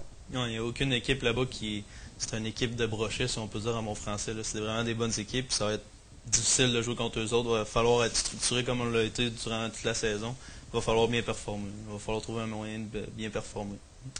Si on ne veut pas être encore ici à minuit ce soir, les gars, il va falloir commencer à parler de la saison 2014-2015. Le fait qu'on regarde ça un petit peu de ce qui s'en vient l'année prochaine. Il y a Jeff, il y a les pré-camps et les camps qui commencent. Parle-nous un petit peu de ça. Quand est-ce que ça commence? Ça fait déjà un mois que je taponne dans la prochaine saison. Les coachs, eux autres, préparaient à finir celle-là comme il faut. Moi, j'étais dans la prochaine. Oui. Lundi, le 21, on commence avec notre pré-camp qui va durer toute la semaine. Le lendemain de la Coupe Dodge. Le lendemain de la Coupe Dodge, on repart déjà la nouvelle saison avec le pré-camp. On a 80 joueurs qui se présentent environ. On a fait ça sous forme de mini-tournoi de 5 équipes qui vont se confronter. L'équipe qui va être championne est assurée de continuer pour le camp d'entraînement avec les joueurs qu'on va sélectionner qui vont continuer. Et dès le mardi suivant, on repart avec eux autres pour 2 semaines pour culminer ça vers la fin de semaine du 10 demain, avec un tournoi au PEPS où toutes les équipes de notre division se présentent là avec 2 équipes chacune. Par territoire. Puis on fait une espèce de showcase où on regarde un peu les forces en présence, puis dans un esprit compétitif pour voir qu'est-ce qu'il y a un peu partout. Fait que nous, comme organisation, ça va être un bon moment d'évaluer notre équipe, dire on se situe où là-dedans.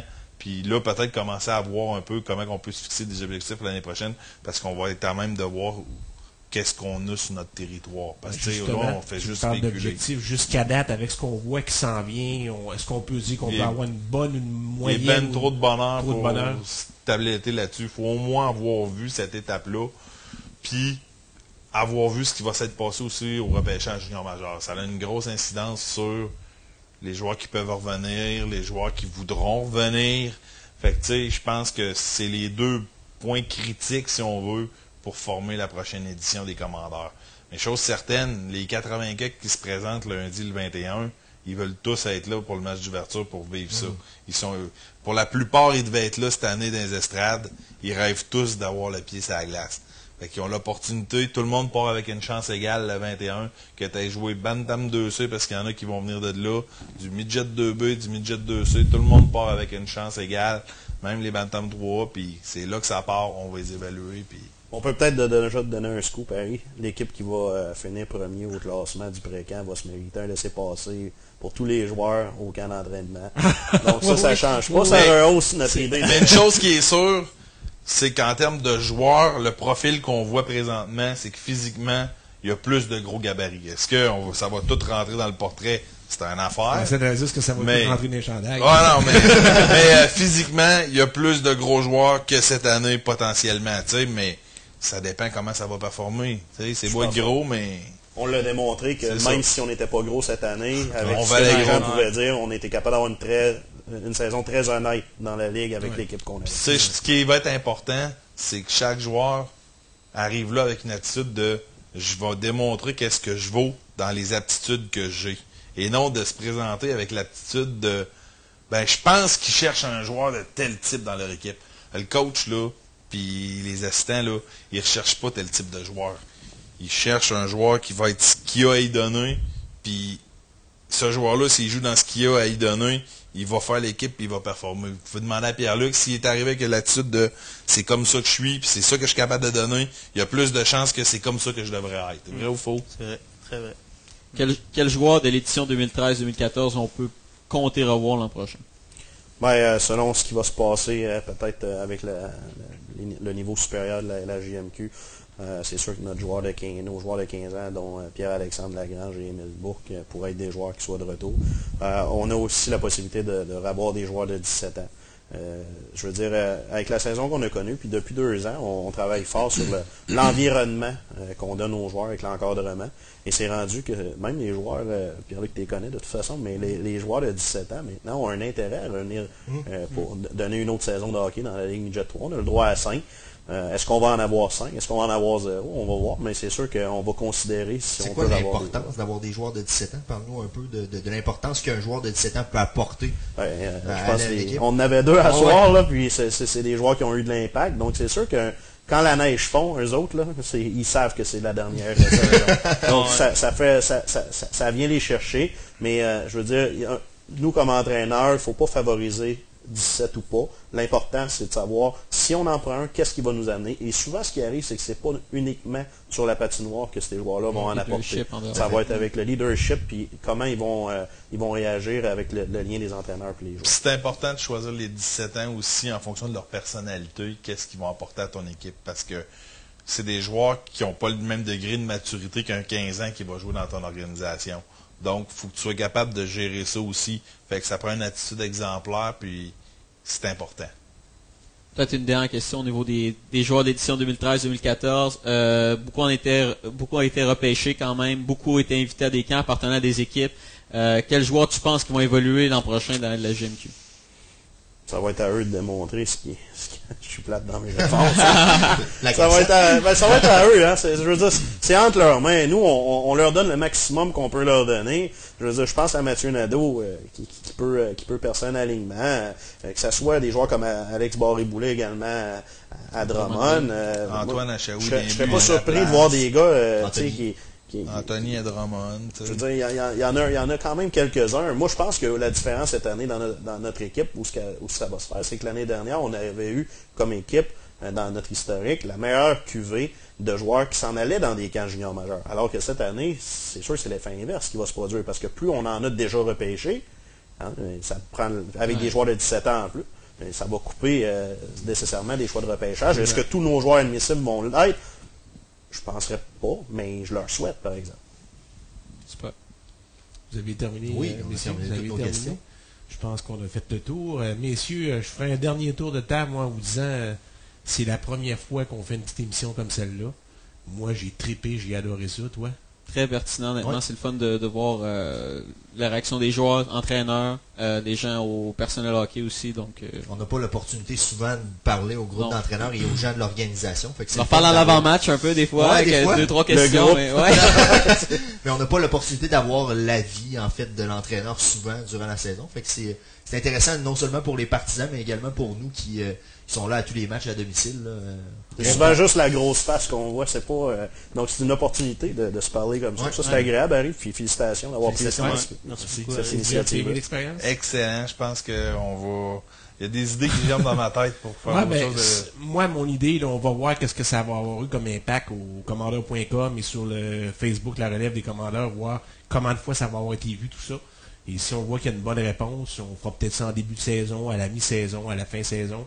Enfin, on viendra. C'est sûr qu'on peut pas aménager mon salon comme ça à chaque semaine. Ma blonde dirait non. Mais on va essayer de- Il y a des chances que oui. Alors, merci tout le monde d'avoir été là. Mesdames, messieurs, un immense merci de nous avoir écoutés. Peut-être que vous nous avez écoutés en direct ce soir, dimanche le 6 avril. Peut-être que vous êtes lundi soir, que vous nous écoutez en différé. Et peut-être que vous le verrez également. Parce que bientôt, il y aura une page au commandeur.com où vous pourrez aller visionner ça. Et également sur le Facebook La Relève des commandeurs, il y aura un endroit où vous pourrez aller cliquer et tomber sur YouTube et probablement trouver cette émission-là. Merci à toute mon équipe technique. Je demande aux gens de bien regarder le générique de la fin. Vous allez voir les noms de tous ceux qui étaient à l'équipe technique derrière ça, parce que c'est bien beau, nous, on est tous là, mais les gens ne voient pas ça. Il y a beaucoup de monde ici autour qui sont au son, à la régie vidéo, les caméramans, tout ça. Alors, merci à toute cette équipe-là également. Alors, merci tout le monde, et on se donne rendez-vous pour une prochaine Web-diffusion pour les émission. prochains matchs. Oui, bien sûr, la web diffusion qui va revenir à la Coupe Dodge. On verra ce qu'on peut faire. Rivière-du-Loup Là, devrait mais être capable de présenter Rivière-du-Loup quand va même. le faire, alors je pense pas qu'on se mêle de ça. Et Rivière-du-Loup fera un excellent travail à la web diffusion. Merci tout le monde. Bye bye.